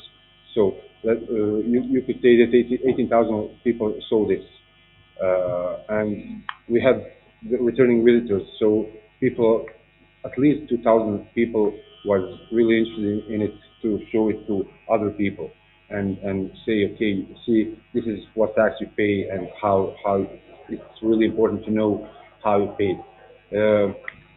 For the country of around 3 million. 3 million people, 80,000 people is not a lot, but it's a start.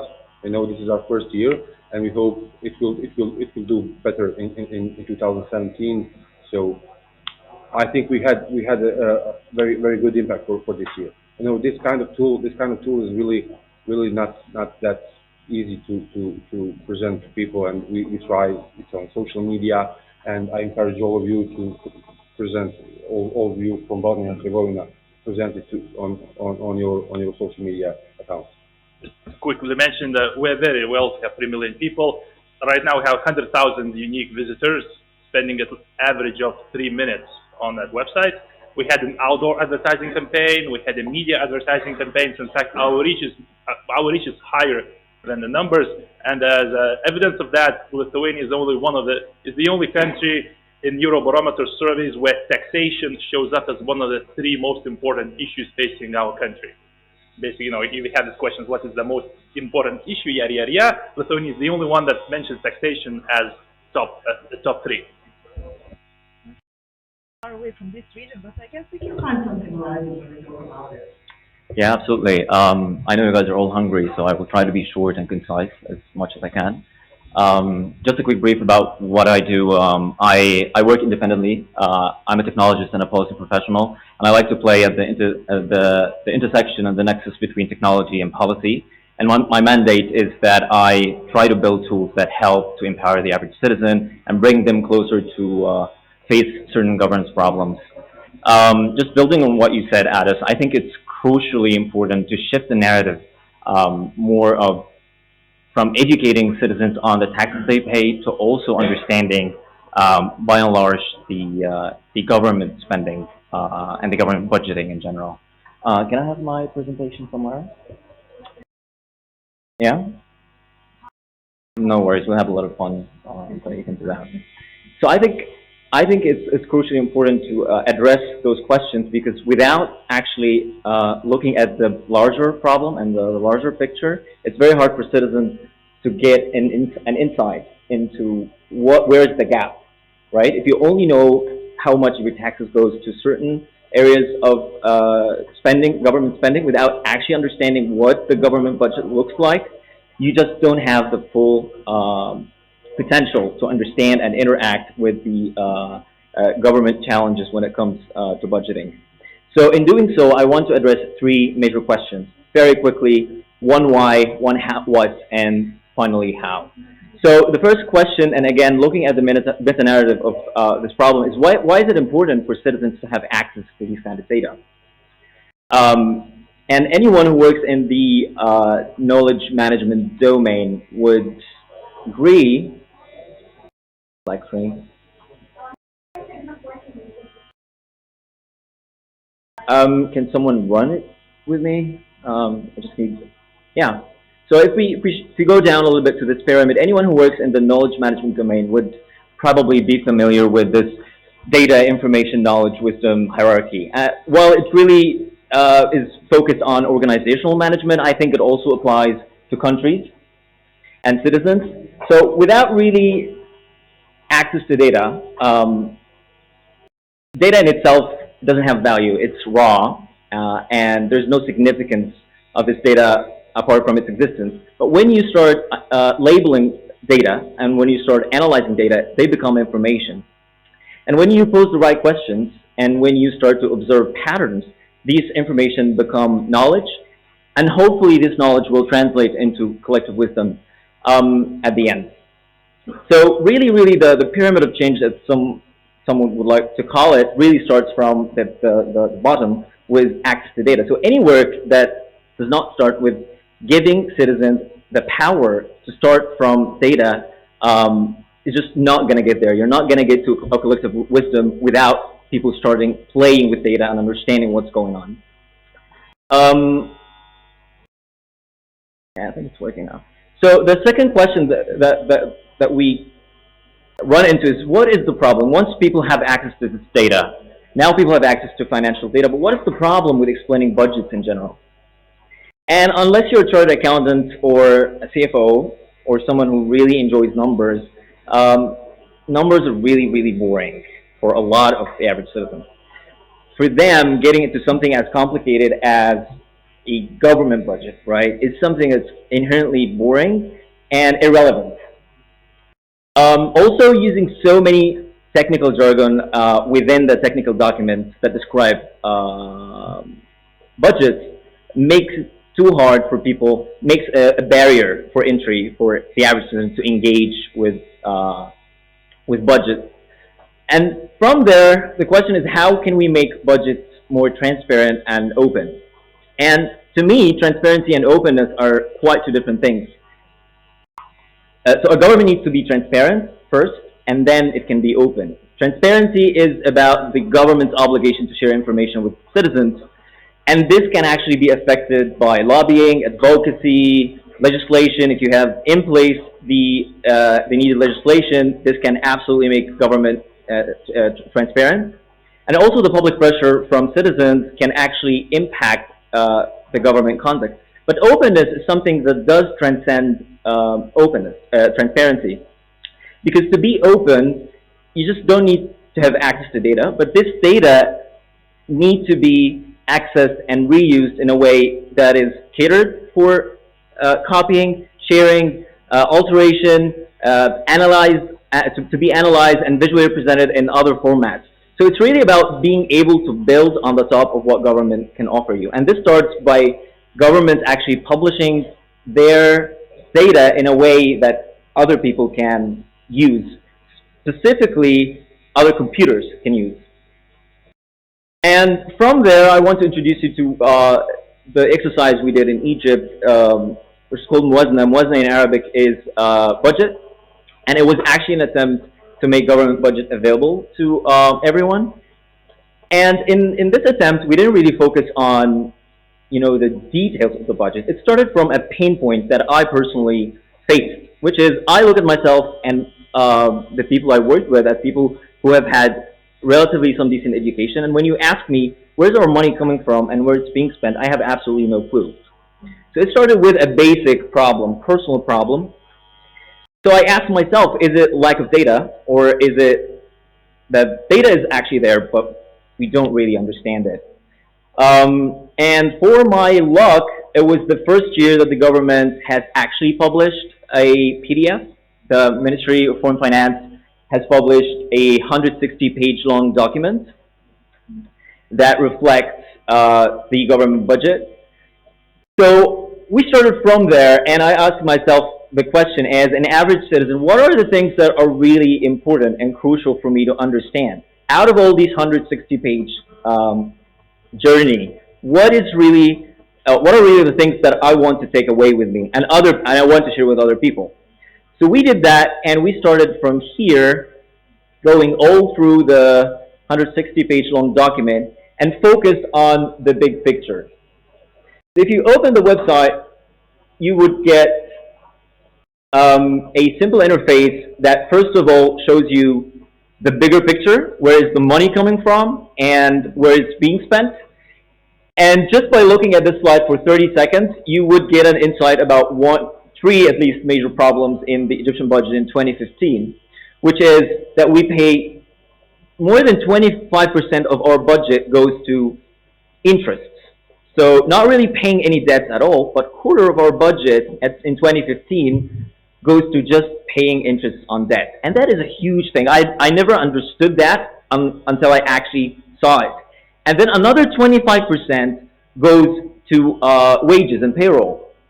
So half of the budget is gone, and without actually doing anything, just paying government employees and paying debt interest on debt. And then you have only another 50%. Another 23% goes into subsidization, and that's it. That's actually the amount of money that the government can do anything with. And without really looking at something like that, I wouldn't have had the memory to just tell you exactly what the problem was. So we focused on this, and then we wanted to dig deep also on government spending. So once government starts spending, what are the major areas of spending? And also, without looking at something like that, I wouldn't have understood something as significant as the fact that in 2015, the allocation for youth was 3%. So 3% of the government budget went to youth activities in a country where 50% of the population were youth.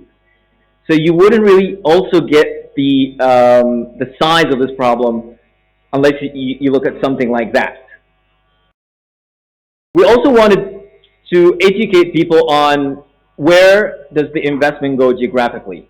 So if you go to the website and open this section and also start hovering over a certain section, you would understand where does which areas, which government rates such the majority of our funding, and which are the ones that are marginalized and are completely underrepresented in budget, because that's also an interesting question. And that's what, for instance, 3 government rates with 20 million people take 25% of 32% of the total investment that the government make. And finally, because I knew it's really painful to go through this 160-page long document and extract these information. We don't want it to stop there. So the two pillars of this work is, one is data visualization, turning numbers into something that is flashy, something that is digestible, something that people can actually remember, not just a bunch of numbers and a bunch of illustrations that people do not relate to. And the second part is opening this data so that, you know, this work is not the best. Other people might have capacity to do some more significant work. So they need to start somewhere. And it wouldn't make sense for them to do and reinvent the wheel and do the exact same thing that we did. So at the website, you can just go download the raw data, and then you can play with it as much as you want, and maybe you can do something that's even better than this one. So I hope this is enough to just kick a conversation around budget and around citizen participation, and I'll stop with that. If I can just add one short question, like, it feels like the role of media is crucial for this. Well, absolutely. I think there's no single player that can do a lot, but it's like it's a collective work. So someone would start there, put this out, but you need to do some campaign outreach. People need to know about this. If it's covered in a proper manner, then you can actually see some impact. If researchers start to use this data to actually do some research work, then it becomes an entire process where all stakeholders who are interested and vested in this particular subject can actually work together. So it's more of an enabler than as a standalone impact itself. It's just part of a larger picture. So a lot of people have to work together for this to be more impactful. Thank you. We have 9 minutes for questions, and I'm sure this is a very interesting topic. So I see one hand there, and a couple hands here. Okay, so can we start with the microphone?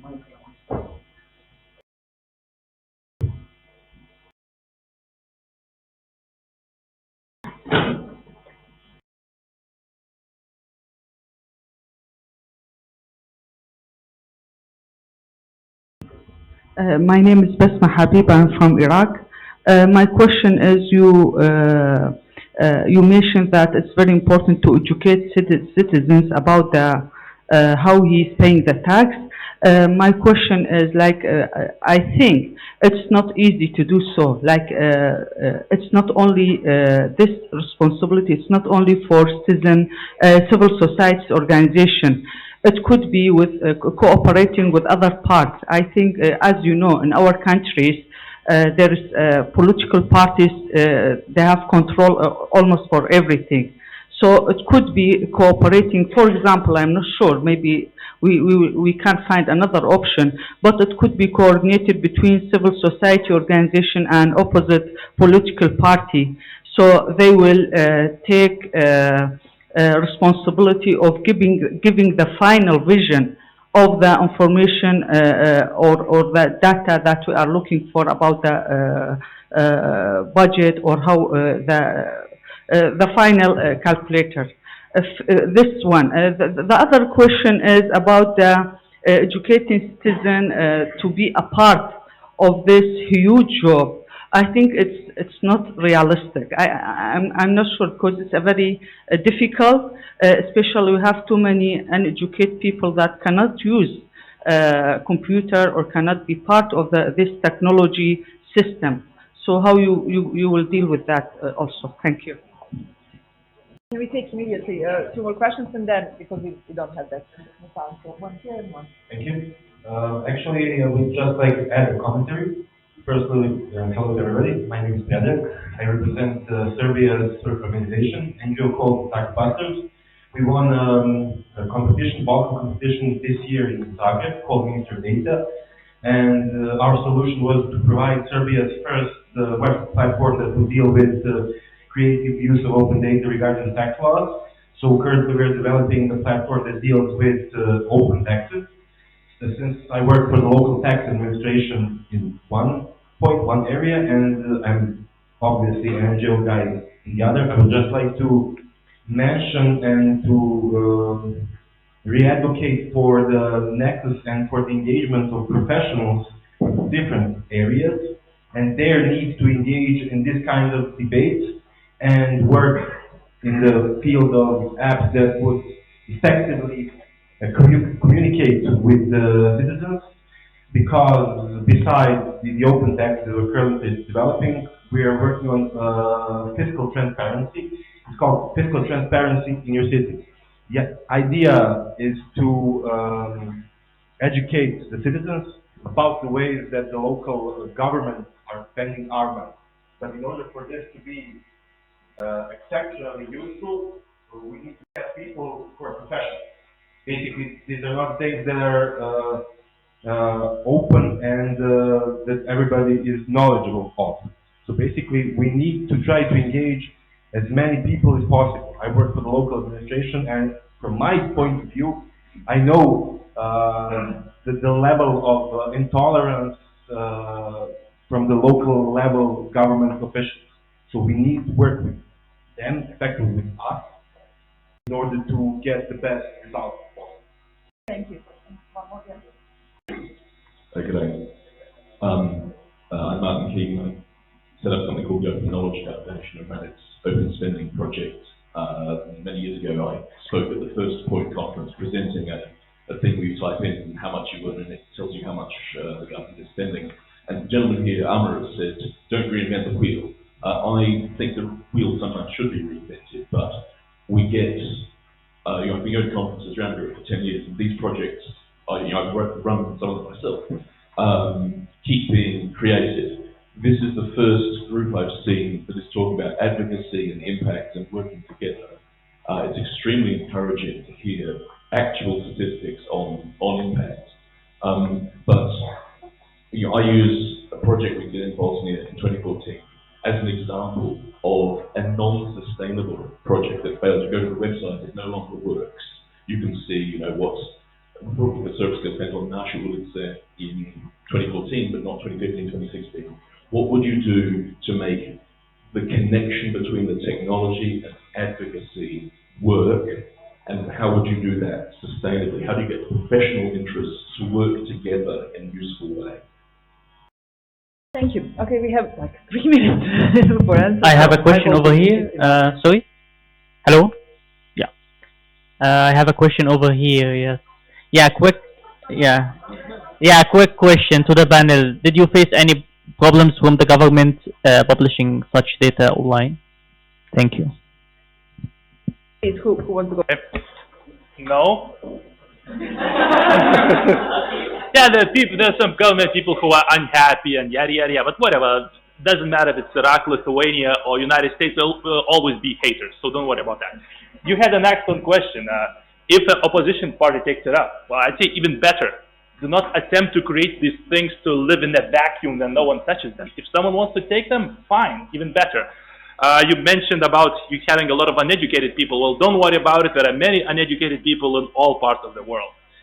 But there is a solution for that. Once again, go for what people care about. Our, let's say, colleagues in UK, the Taxpayers Alliance, they did a similar campaign on beer taxes. So they published, instead of using a fancy program, they used beer coasters, these little things you put your beer on top of. And in that, they have the explanation of how beer tax works and how much of this beer that the person is drinking is actually taxed. And that was immensely successful. It's very low tax, very simple, and let me tell you something. Then people drink beer and they understand that half a beer is taxed, they get very angry and they have a lot of letters to their politicians.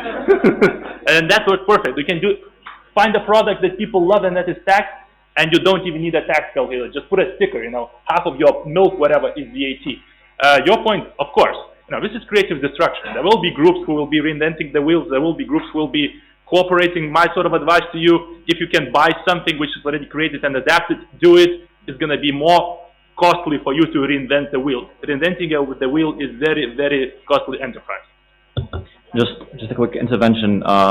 Answering your question, Abbas, one of the problems why this is quite unsustainable in 2017 we didn't publish the budget is because we have absolutely no idea how the government would react to this, and whether it's actually risky to continue operating these kinds of initiatives or not. Back to your question, I think there's one important point that we need to take into consideration when we think about the impact of such initiatives. I think we need to be a little bit patient when it comes to educating citizens and understand that the major outcome out of such tools is actually driving conversations. So the way this works is when there's enough conversation about this, this is the point where you can actually start lobbying. This is the point where you can start applying public pressure, and this is the point where you can actually see some change. But this will not happen until you have a serious conversation, and serious conversation starts with data and with some initiatives like that. Thank you. Alex, do you want to add something? Well, we are actually preparing recommendations regarding this tool, and we will advocate it to politicians in the next few months. We will try it with position and opposition, no regards, and we have the election year next year. So I hope it will give us more space to advocate for concrete policies in this area. I agree with you. We have more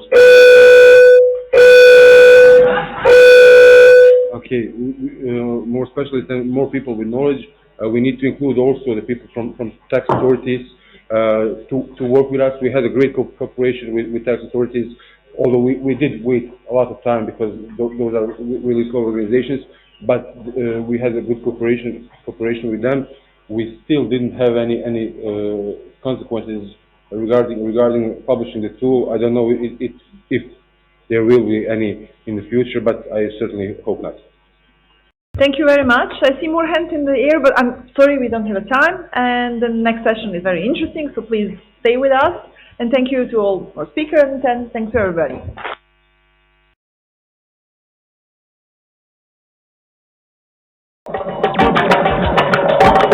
Beware now, keep your vision clear now. Beware now, keep your vision clear.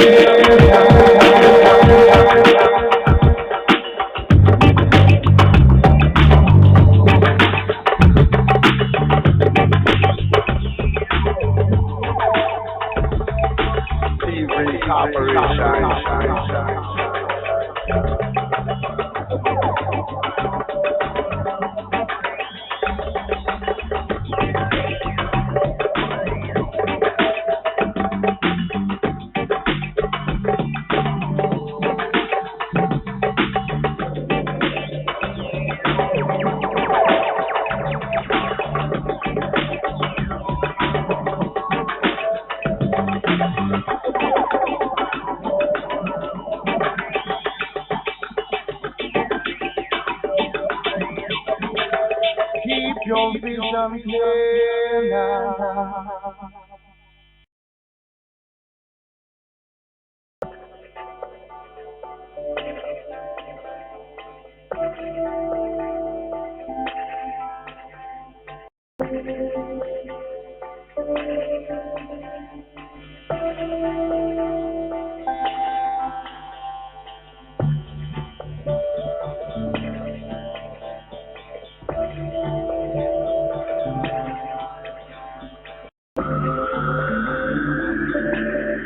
Victims of non-consensual porn are female.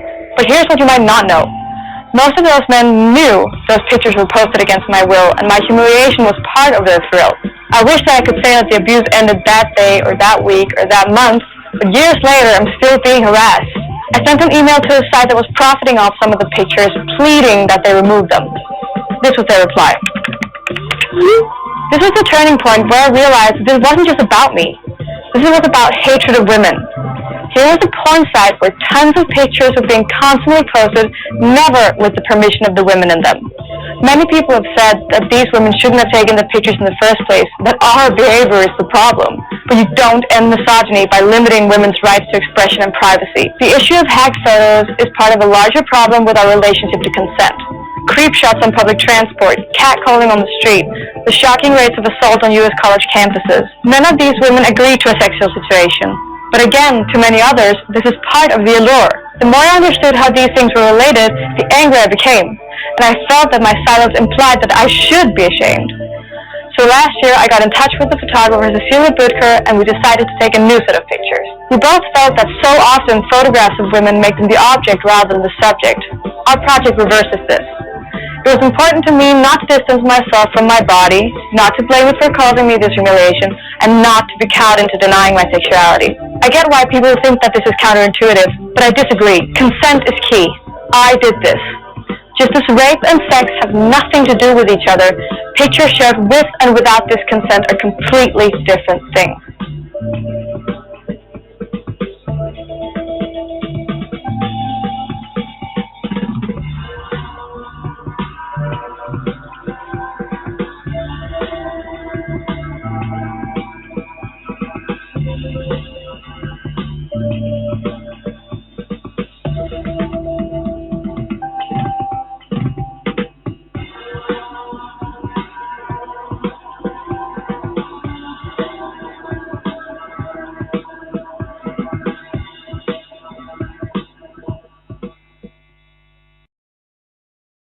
Okay, so now that we've heard about the data and its power and how it creates wisdom in the end, which is essentially information science, and then we heard something essential that I usually teach my students, and that is the power of questions.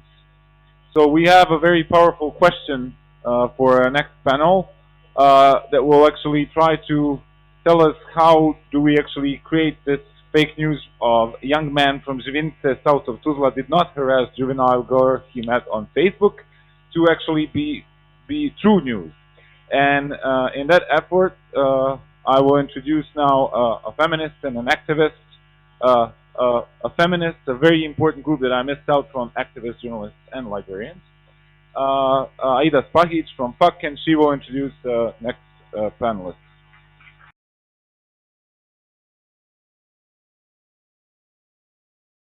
Thank you. Hello, my name is Aida Spahic, and I have a very important guest today at this session. But before I invite her on the stage and to join me, I would like to ask the technicians to play a video that she would like us to play, which in summary explains why she's so important. So if we could have the video.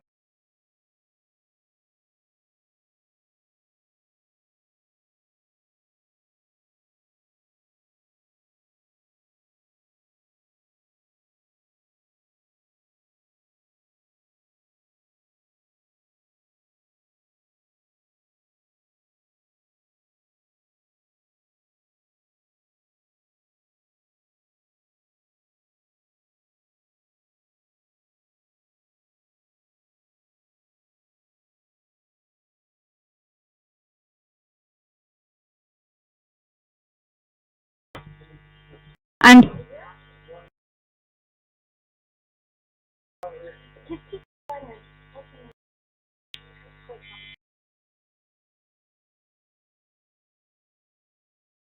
somehow Guardian continued.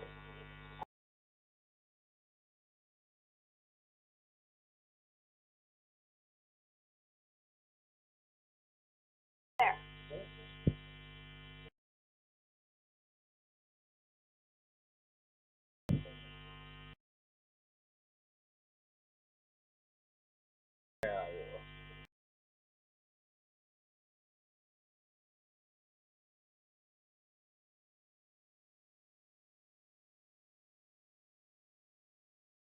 Someone stole naked pictures of me. This is what I did about it. Who should be able to see you naked? Do you think you deserve a say? 4 years ago, someone decided that I didn't. I woke up one morning and found that my email and Facebook had been hacked and naked pictures of me had been posted online. This has been called revenge porn, but revenge implies that it's just one person out to destroy your life. I've never found out who hacked me, but I do know that thousands of others viewed the images, commented on them, shared further information about me, the names of my siblings and parents, where I worked. Non-consensual pornography is a devastating experience, but it was made so much harder knowing how many people were involved. Emails arrived in my inbox saying things like this, or this. Messages came from all over the world, teenage boys, university students, and middle-aged fathers. The only thing they had in common was that they were all from men. You probably won't be surprised if I tell you that 90% of the victims of non-consensual porn are female. But here's what you might not know. Most of those men knew those pictures were posted against my will, and my humiliation was part of their thrill. I wish that I could say that the abuse ended that day, or that week, or that month, but years later I'm still being harassed. I sent an email to a site that was profiting off some of the pictures, pleading that they remove them. This was their reply. This was the turning point where I realized that this wasn't just about me. This was about hatred of women. Here was a porn site where tons of pictures were being constantly posted, never with the permission of the women in them. Many people have said that these women shouldn't have taken the pictures in the first place, that our behavior is the problem. But you don't end misogyny by limiting women's rights to expression and privacy. The issue of hacked photos is part of a larger problem with our relationship to consent. Creep shots on public transport, catcalling on the street, the shocking rates of assault on U.S. college campuses. None of these women agree to a sexual situation. But again, to many others, this is part of the allure. The more I understood how these things were related, the angrier I became. And I felt that my silence implied that I should be ashamed. So last year, I got in touch with the photographer Cecilia Butker, and we decided to take a new set of pictures. We both felt that so often photographs of women make them the object rather than the subject. Our project reverses this. It was important to me not to distance myself from my body, not to blame it for causing me this humiliation, and not to be cowed into denying my sexuality. I get why people think that this is counterintuitive, but I disagree. Consent is key. I did this.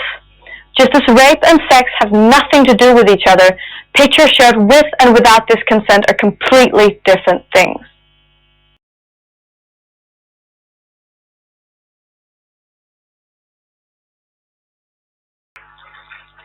Please welcome Emma Holton.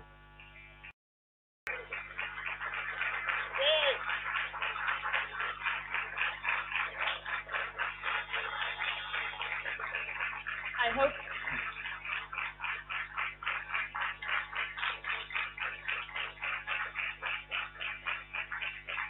Is this too much attention?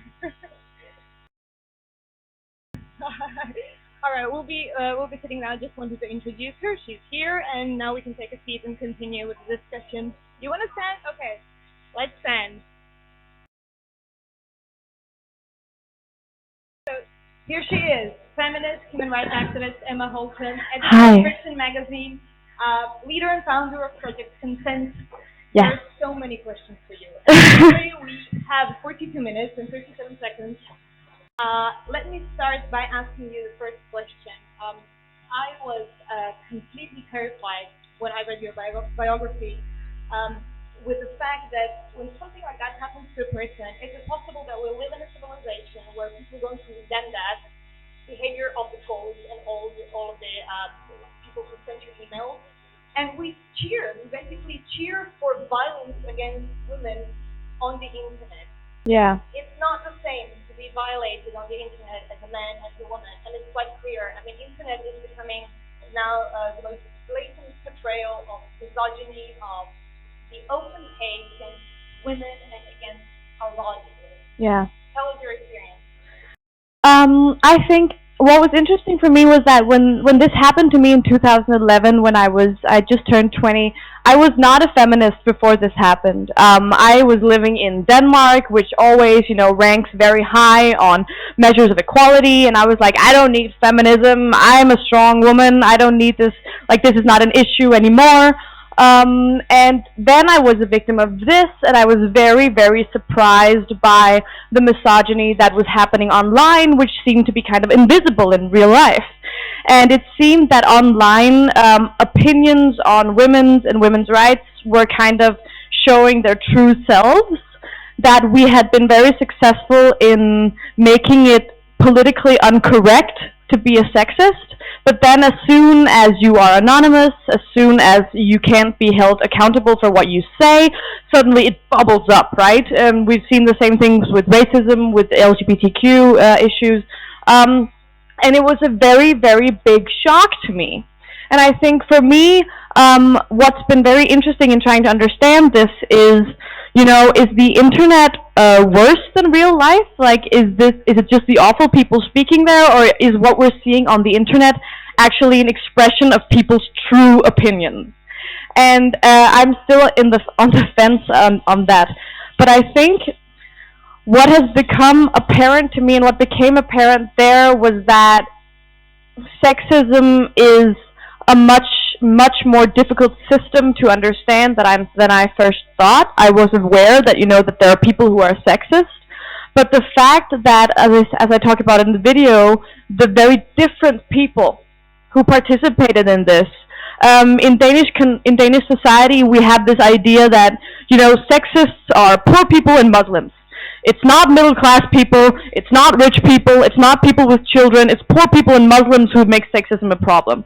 And as a person who has been victim of very serious sexist abuse, I can say that that is not the case. It's not true. And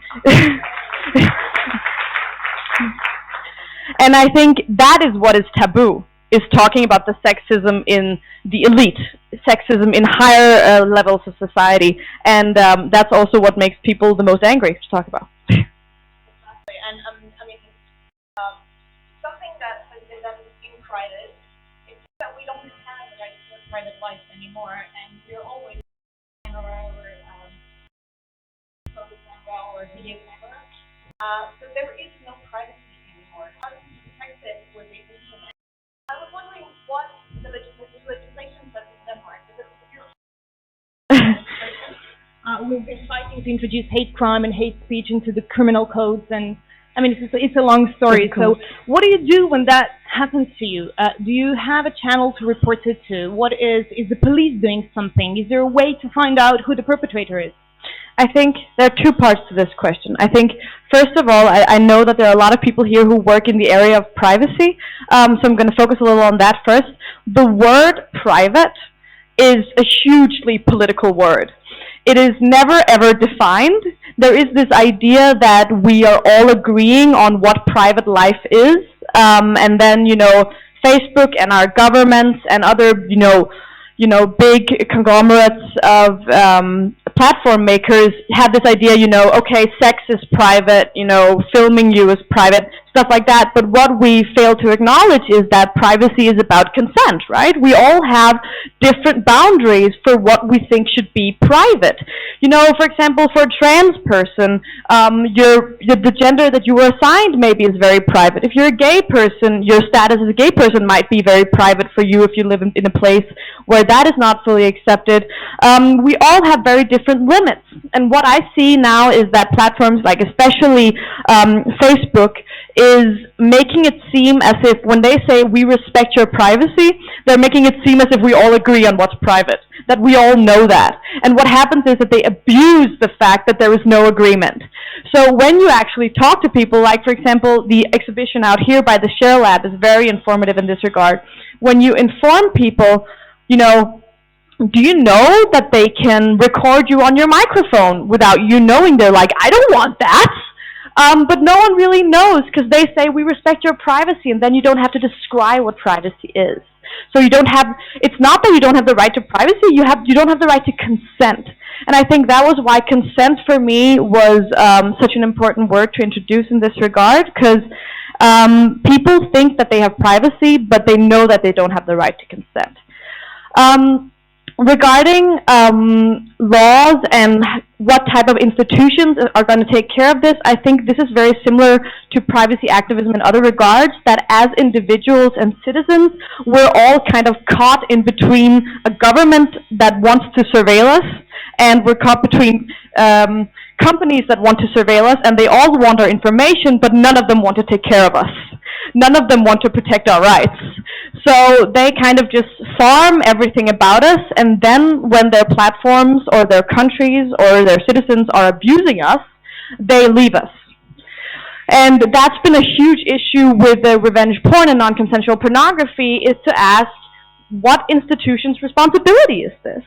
If there's a person who's sitting in Paris and committing revenge porn against me in Denmark, who should take care of this? And quite honestly, we don't really have a concrete answer yet. We have a huge issue with finding out what supranational entity should take responsibility for this. Right now, we are seeing a growing responsibility being taken by platform owners.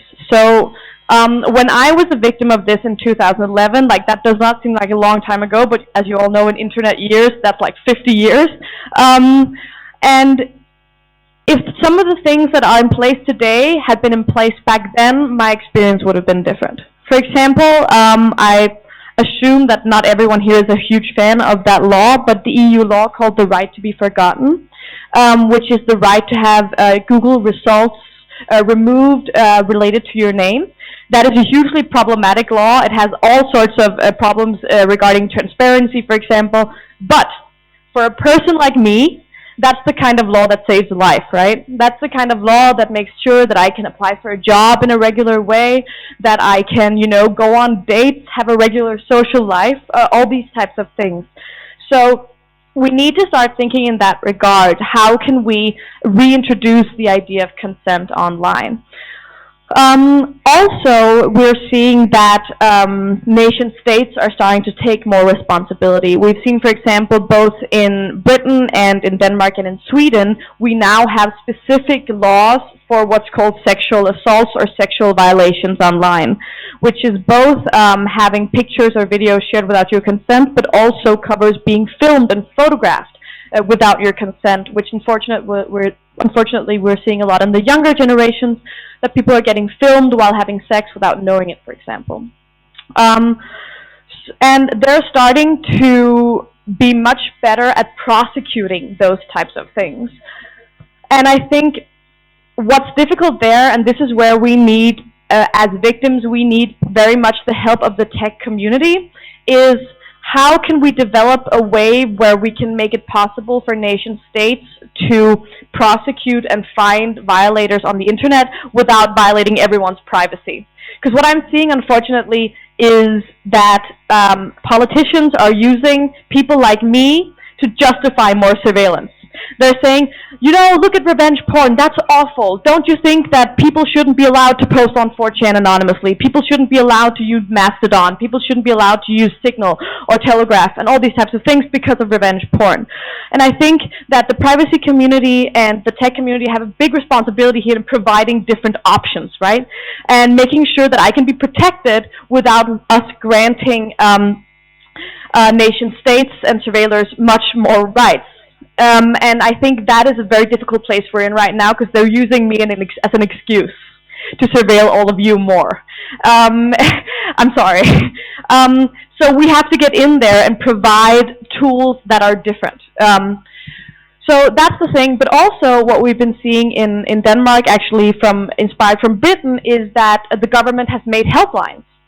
Quite simply, you can call into a specific helpline for sexual violations online, call them and ask, say, this happened to me, please help me. And there will be people who are competent, who send emails to the sites that are hosting the material, who report it to Facebook, who report it to Twitter, who involve the police. And I think that's actually what is most needed right now, because a lot of the people that this is happening to are very young, and they're not especially tech proficient, so they're not aware of the tools that actually are available to protect yourself. So what we need also from the tech community is to make people who use the internet much better at it. What we're seeing, especially with okay, so I'm going to start somewhere else. Most people here seem to be like my age, somewhere around my age or a little older. I'm 25. When I started becoming interested in the internet and in technology, which I've always been, and I had my first blog, you know, I had to code a little myself. I had to know a little C++, you know, I had to understand like how Java worked, like even, you know, having like a live journal or having a WordPress, you had to understand a little how things worked, you know, on the inside, right? Young people don't do that anymore. So what we're seeing is that we have a huge generation, people who are born like post-2000, and we talk about them as digital natives, right? They know everything about computers, but they don't know anything about computers. They've learned everything through apps, and they've learned everything through drag and drop. They haven't learned anything about how these things work on the inside, which makes them extremely vulnerable to these types of attacks, because as soon as it happens, they have no idea what the hell is going on. They have no idea, you know, what a torrent is, how a torrent works. They just know that they're being shared on a torrent network, but they have no idea how it works. And I think schooling that generation in not only using it, but building it and understanding it is a huge part of this, because right now we're seeing violators are good at computers and victims are not. So it's also a case of empowerment of knowledge about the platforms that we use. And what I'm seeing is that the platforms are not interested in us knowing how this works. They don't want us to be able to, manipulate and use things in our own way. They don't want us to know how things are going on inside. It's not open source. I don't know what's going on inside Instagram. So many of their algorithms are not public. And I think that's one of the very important places we need to be activists, is to, demand access to understanding how the platforms that are used to abuse us work, because that is kind of the first step to protecting ourselves. And the other part of it, which is not tech but is cultural, is of course understanding why are so many people attracted to exerting power over others online. And that is not only a tech issue, that is a cultural and social issue. But what I can say from like a feminist point of view is that both the racism and the sexism that we're seeing is from people who seem to get a rush from power, who seem to get a rush from abusing and violating others, and it makes them feel strong and powerful. And I think we misunderstand revenge porn if we think it's about sex. It's not about sex at all. It's about dominance, right? And it's about, this fascination with the violation, this fascination of, did she lose her job? Do her parents know? And that feeling of kind of getting off on other people's humiliation is a huge part of the internet. Like, let's be honest, people falling on skateboards, people being, stupid on X Factor. This is all part of like us clicking and being like, oh, this person is ridiculous and I'm so cool, right? And revenge porn is a very much more painful part of the culture, but it's the same culture in my experience. Well, thank you. Let's see how much time we have. A little bit less than half an hour. I have more questions, but I'd like to give the audience a chance to ask you questions. I'm sure there will be many. Here we go. First one. Thank you very much. Did you try to tackle this problem legally? Yes, I did. And what's the result? And what did you need to tackle it, to get rid of everything over the internet? I'm never going to get rid of it. It's still online. It's never ever going to be removed, especially not now, because there are people uploading it consequentially every time it gets removed. What I did was I called the police in Denmark in 2011, and I told them, this has happened to me. I'm I feel humiliated, and I'm pretty sure something has happened here that's not legal. And they were on the phone with me, and they said, send us the link to it. And I was like, okay, fine. And I sent them the link to it, and they said to me on the phone, these pictures aren't that bad. Oh, that's misogyny, right? Yeah, and I was like, I think I'm the one deciding if I think it's bad or not. I haven't consented to it. And what they said to me was, it's clear that something illegal has happened here, and you can make a report of it, but I'm just going to tell you it's going to be a waste of time. We're not going to do anything. And that is the experience that I hear time and time again, also when it comes to threats online, when it comes to hate speech online, etc., is that in Denmark we actually have pretty good laws. Like, this was illegal even back then. We have a harsher law now, but hate speech is illegal in Denmark. Threats on your life, rape threats, are illegal in Denmark. You can be prosecuted for it. But the thing is, it doesn't matter. Because I think what we need is people who are only focused on law enforcement online. Online, right? Yeah, who have the expertise and who have the knowledge to kind of, because finding the person who did this for me is not difficult. It's difficult now, 5 years later, difficult. It wasn't difficult then. It was 24 hours later. If I had known, I could have just checked what IP addresses had been in my Gmail account. But I didn't know that. But someone in police should have known that and told me that, right? But they didn't, because they don't know it either. And I think what we're seeing right now is that the internet has just been developing at like full speed for 25 years, right?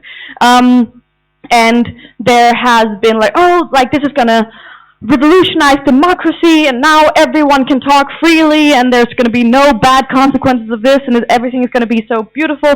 And what we're seeing now is that we have created a completely new public space where strangers can be in contact with each other relatively unobstructedly, but we have not acknowledged that a public space needs some sort of well-functioning regulation. Exactly.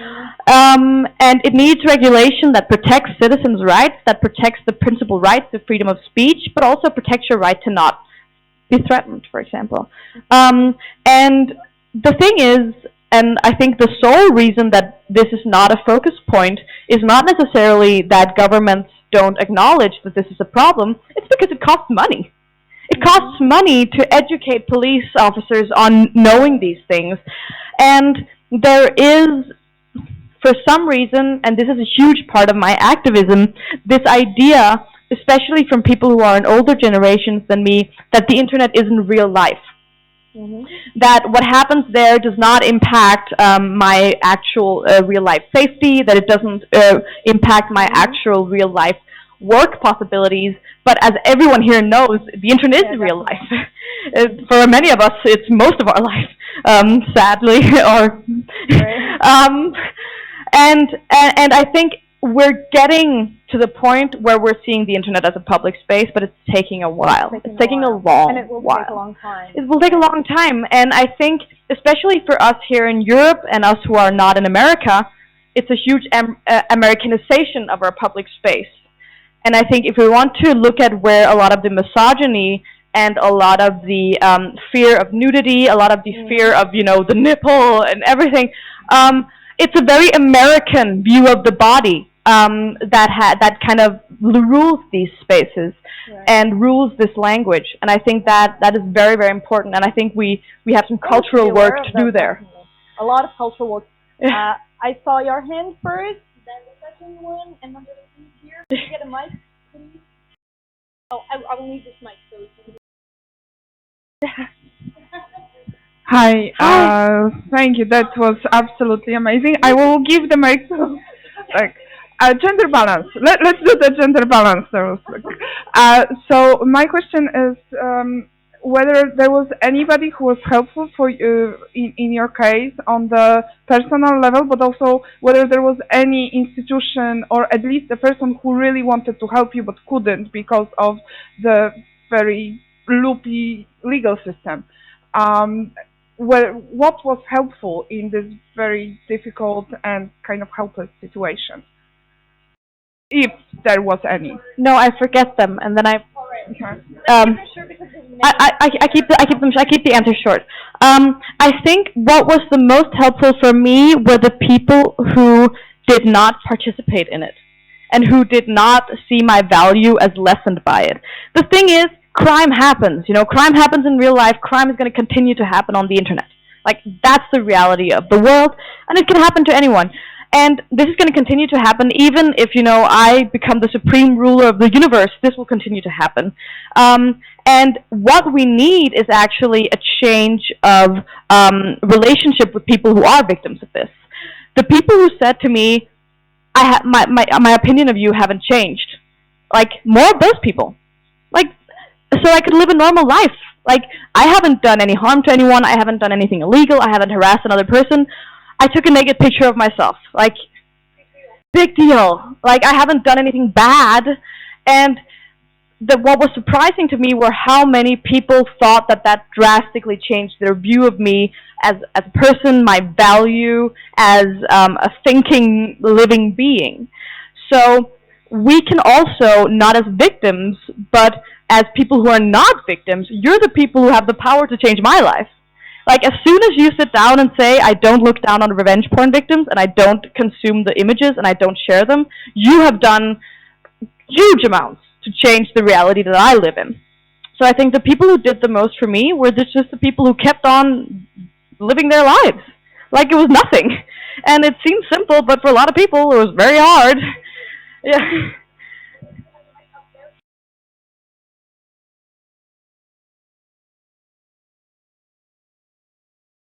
So I have a question for you, but before the question, as a guy from Egypt who is Muslim and maybe Arab also, so I just wanted to say that I'm proud of you.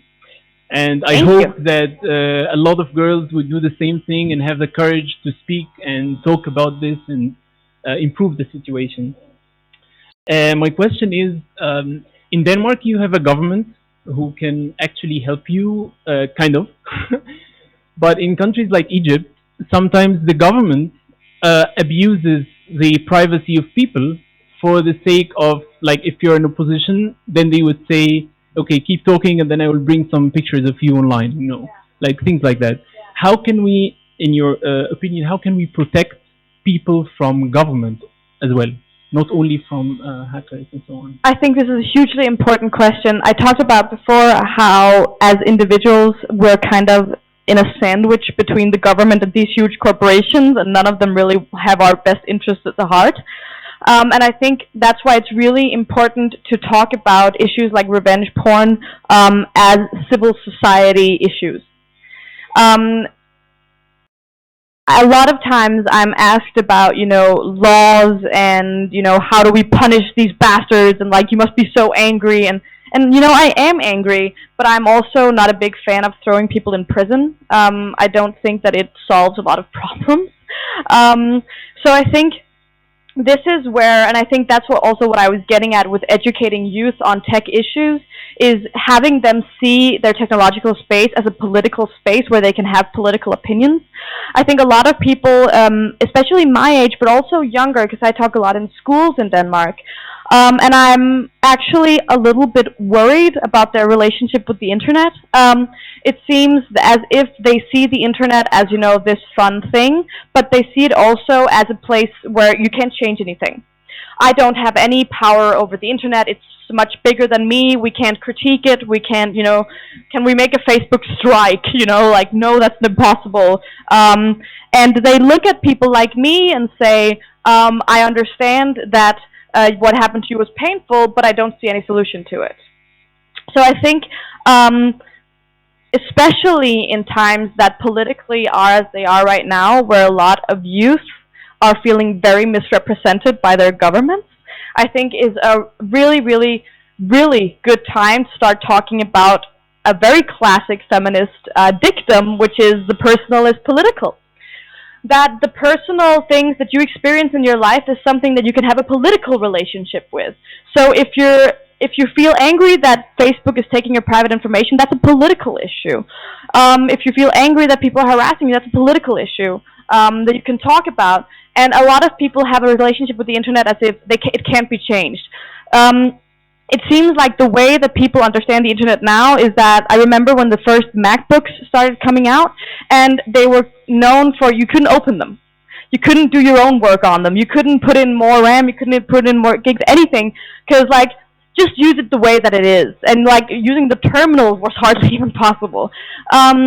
And that's how people view social media right now. It's this impenetrable box. You can't change anything. You can't look at it. You can't have it as open source. You can't share it. There's no solidarity in it.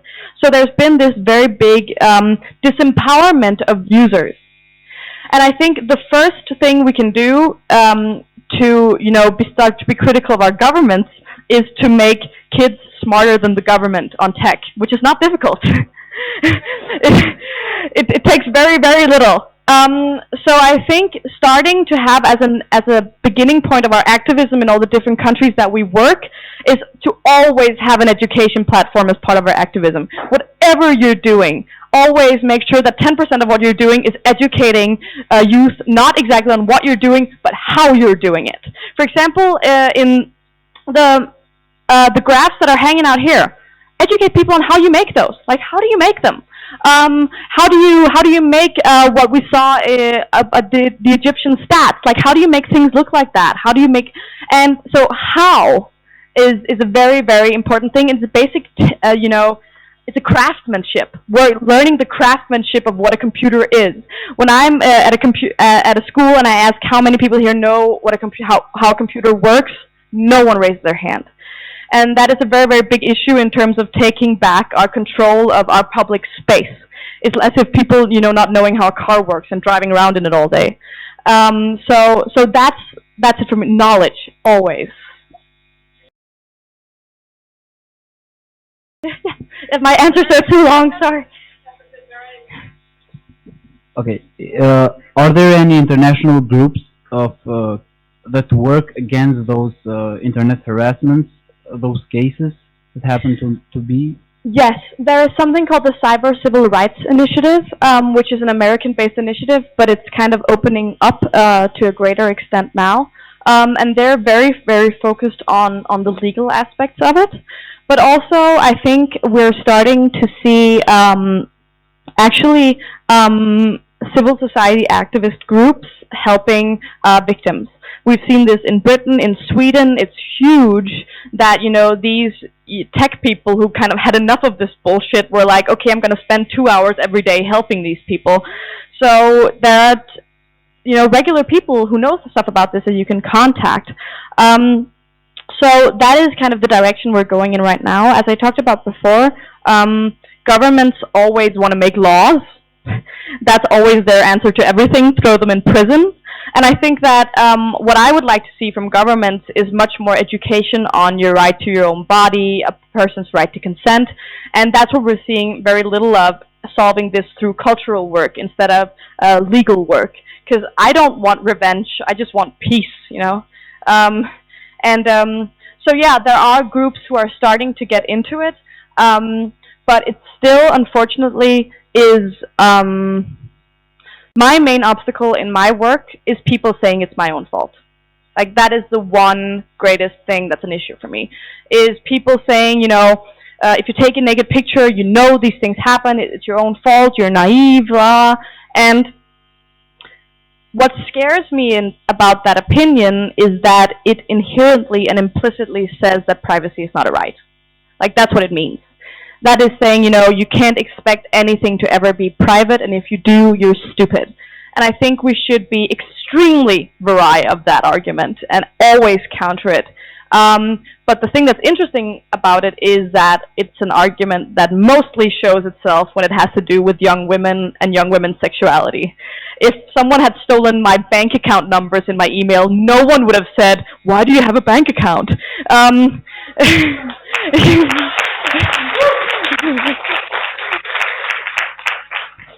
So I think having a body is inherently dangerous, you know, and we live with that danger every day, but I don't think we should ever accept a state of affairs where having a body and having a sexuality makes you an idiot. So being wary of the sexual undertones and the gender undertones here has always been very, very important to me. Not only looking at what it happens to women, but also in what it says about our views on men. Because when people say don't send a naked picture to a man, what they're saying is don't trust men. Like, that's what it means. And that's the point of it. And people are always saying that feminists hate men, but no, people hate men as much as the people saying don't take naked pictures. They're the ones who are saying men are untrustworthy, you're naive if you trust a man. And I think that's also something that we have to push against, especially with young people. Because what I'm seeing right now is that we're learning a whole generation of young boys that they don't have to be trustworthy, that we don't expect them to be trustworthy, and that we are putting down a barrier between men and women that we have been fighting for 200 years to tear down. We're building it again in saying that women should take care of themselves all the time and men are really dangerous. And I think that that is a dynamic that, at least in Denmark, we had been good at criticizing, but now with the internet it's kind of springing up again. And I think, I have to say, you've probably all noticed this, I don't think that it's a coincidence that people are becoming interested in feminism again. I think it responds to a very concrete experience of a gender structure that a lot of people are not happy with. We've seen it with Gamergate, we have all these doxing issues. There is definitely something with gender going on online that is not progressive and that is driven by some very reactionary forces. And I think we also cannot underestimate that the conservative forces that we're seeing in politics in Europe right now, we talk a lot about their racism, but it is also a movement that is familially and genderly conservative. that like Marine Le Pen is obsessed with the family, like with the heterosexual family, and with marriage as a construct.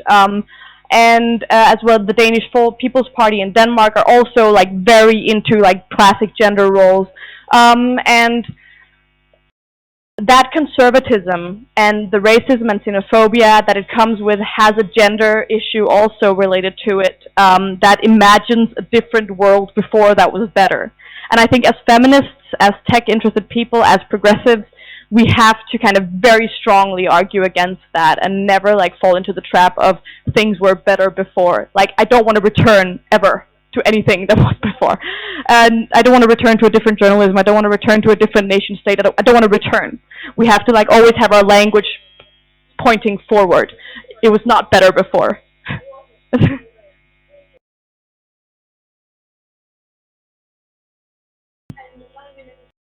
9 minutes.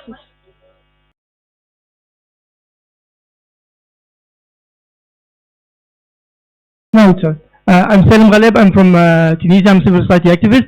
First, I would like to congratulate you. I really appreciate your courage. I have a question for you. I come from, let's say, liberal, but it's a conservative region. We have MENA region society is a conservative society, and in our society, we have a problem is turning the victim into the guilty. I mean, people would not focus on who hacked your mail, but focus on you. They will consider you as immoral. And trust me, in Denmark, you have like release of the problems. If you come from other nations, maybe you won't be here today. In some region in this world, you will be killed by your family. So what did you do in conservative society for the families to educate? Let's tackle it from not technical point of view or legislative point of view, but from social point of view, because the entourage, the family, the friends, the neighborhood will all attack that girl and will all hold the girl accountable for it. That's why I think it is important. We need you. We need people like you, as courageous as you, to come to conservative regions and start educating the society that this is not the victims are victims, not guilty. So what did you do about that? How do you end sexism? If I knew, I'd have $1 million. I think actually to start with, we need to have a very, very strong advocacy also from other men, from progressive men. Because I think what we're seeing when people, feminists and women, work on feminist issues in countries that have more, restrictive views on sexuality and femaleness, they get kind of, it's made into this women's issue, and it's made into this niche issue, and just if we make this girl shut up, it'll be gone. And for in a lot of these places, it's very low status for men to advocate for women. And I think that's what needs to change. And we need to prioritize femininity and what femininity means, because what we've been seeing in a lot of countries, Denmark included, because the dynamics might be stronger, but they're actually very similar, is that a woman can be successful and good and great as long as she kind of pretends to be a man. So if she like denies her womanness and doesn't have children or doesn't talk about female sexuality and doesn't talk about womanness, she can be pretty successful. Like it can go fine. But as soon as she starts advocating for things that are specific to women, she starts having an issue. So I think guys need to start rocking around. And I think also you have to very specifically look at what are the types of institutions that are reproducing this. Are they religious? Are they political? What are their interests? What is their interests in suppressing women's rights? Are they afraid of women's sexuality because they think they're going to have a disease? That's what we're seeing a lot in Africa, for example, especially in sub-Saharan Africa. Suppressing women's sexuality has a lot to do, of course, with HIV/AIDS. But in different ask yourself, where does the sexism come from? Like, are the interests driving it? Is it because they need the women to make the food at home and to take care of their children? Is it because you don't have proper childcare facilities? Is it because they think that women are honestly not as smart and as worthy as men? That's also a problem some places. Many places, all places. And what is driving this? Who are the interests driving this? Because in terms of sexism, it is not something that comes from nothing. It is something that comes from people who are influential in their communities. And it can be everything from a pop star to an imam, to a mosque, to whatever. It can be whatever driving this interest. And I think finding that and engaging the men is my 2 tips. Okay. Thank you. Like Salem, I come from Tunisia, and I was very, very moved to see what happened to you. And we heard about your story in my country. And frankly, we look up to Scandinavian countries for gender equality and for feminism. And it's shocking that, as you said, society below, when it's anonymous people like are so happy to share and shame stories like that. Actually, I also would like to appreciate that all men were so interested to hear how you did, and it shows like really we are in this maybe post-feminism. You touched upon it right now, like more men who are feminists, more men who believe that we, in progressive societies, we need to be equal rights to be independent, free, strong, visible, vocal. And I was going to ask you, but I think you already answered, like, it's how is femininity now today? Maybe the question is, what is femininity? Because we redefine it as, you know, maybe someone like you, who is strong and advocated and doesn't take shame as okay, I'm a victim and stay at home, but actually become an activist and make other women be aware of their rights and be vocal about what they happen to them, but also men who are standing for the same rights, understand that they have the power in the society, and take the power to change the dynamics of other men who are still backwards, because we're not going to go backwards, right? We're going to move forward. And frankly, like, really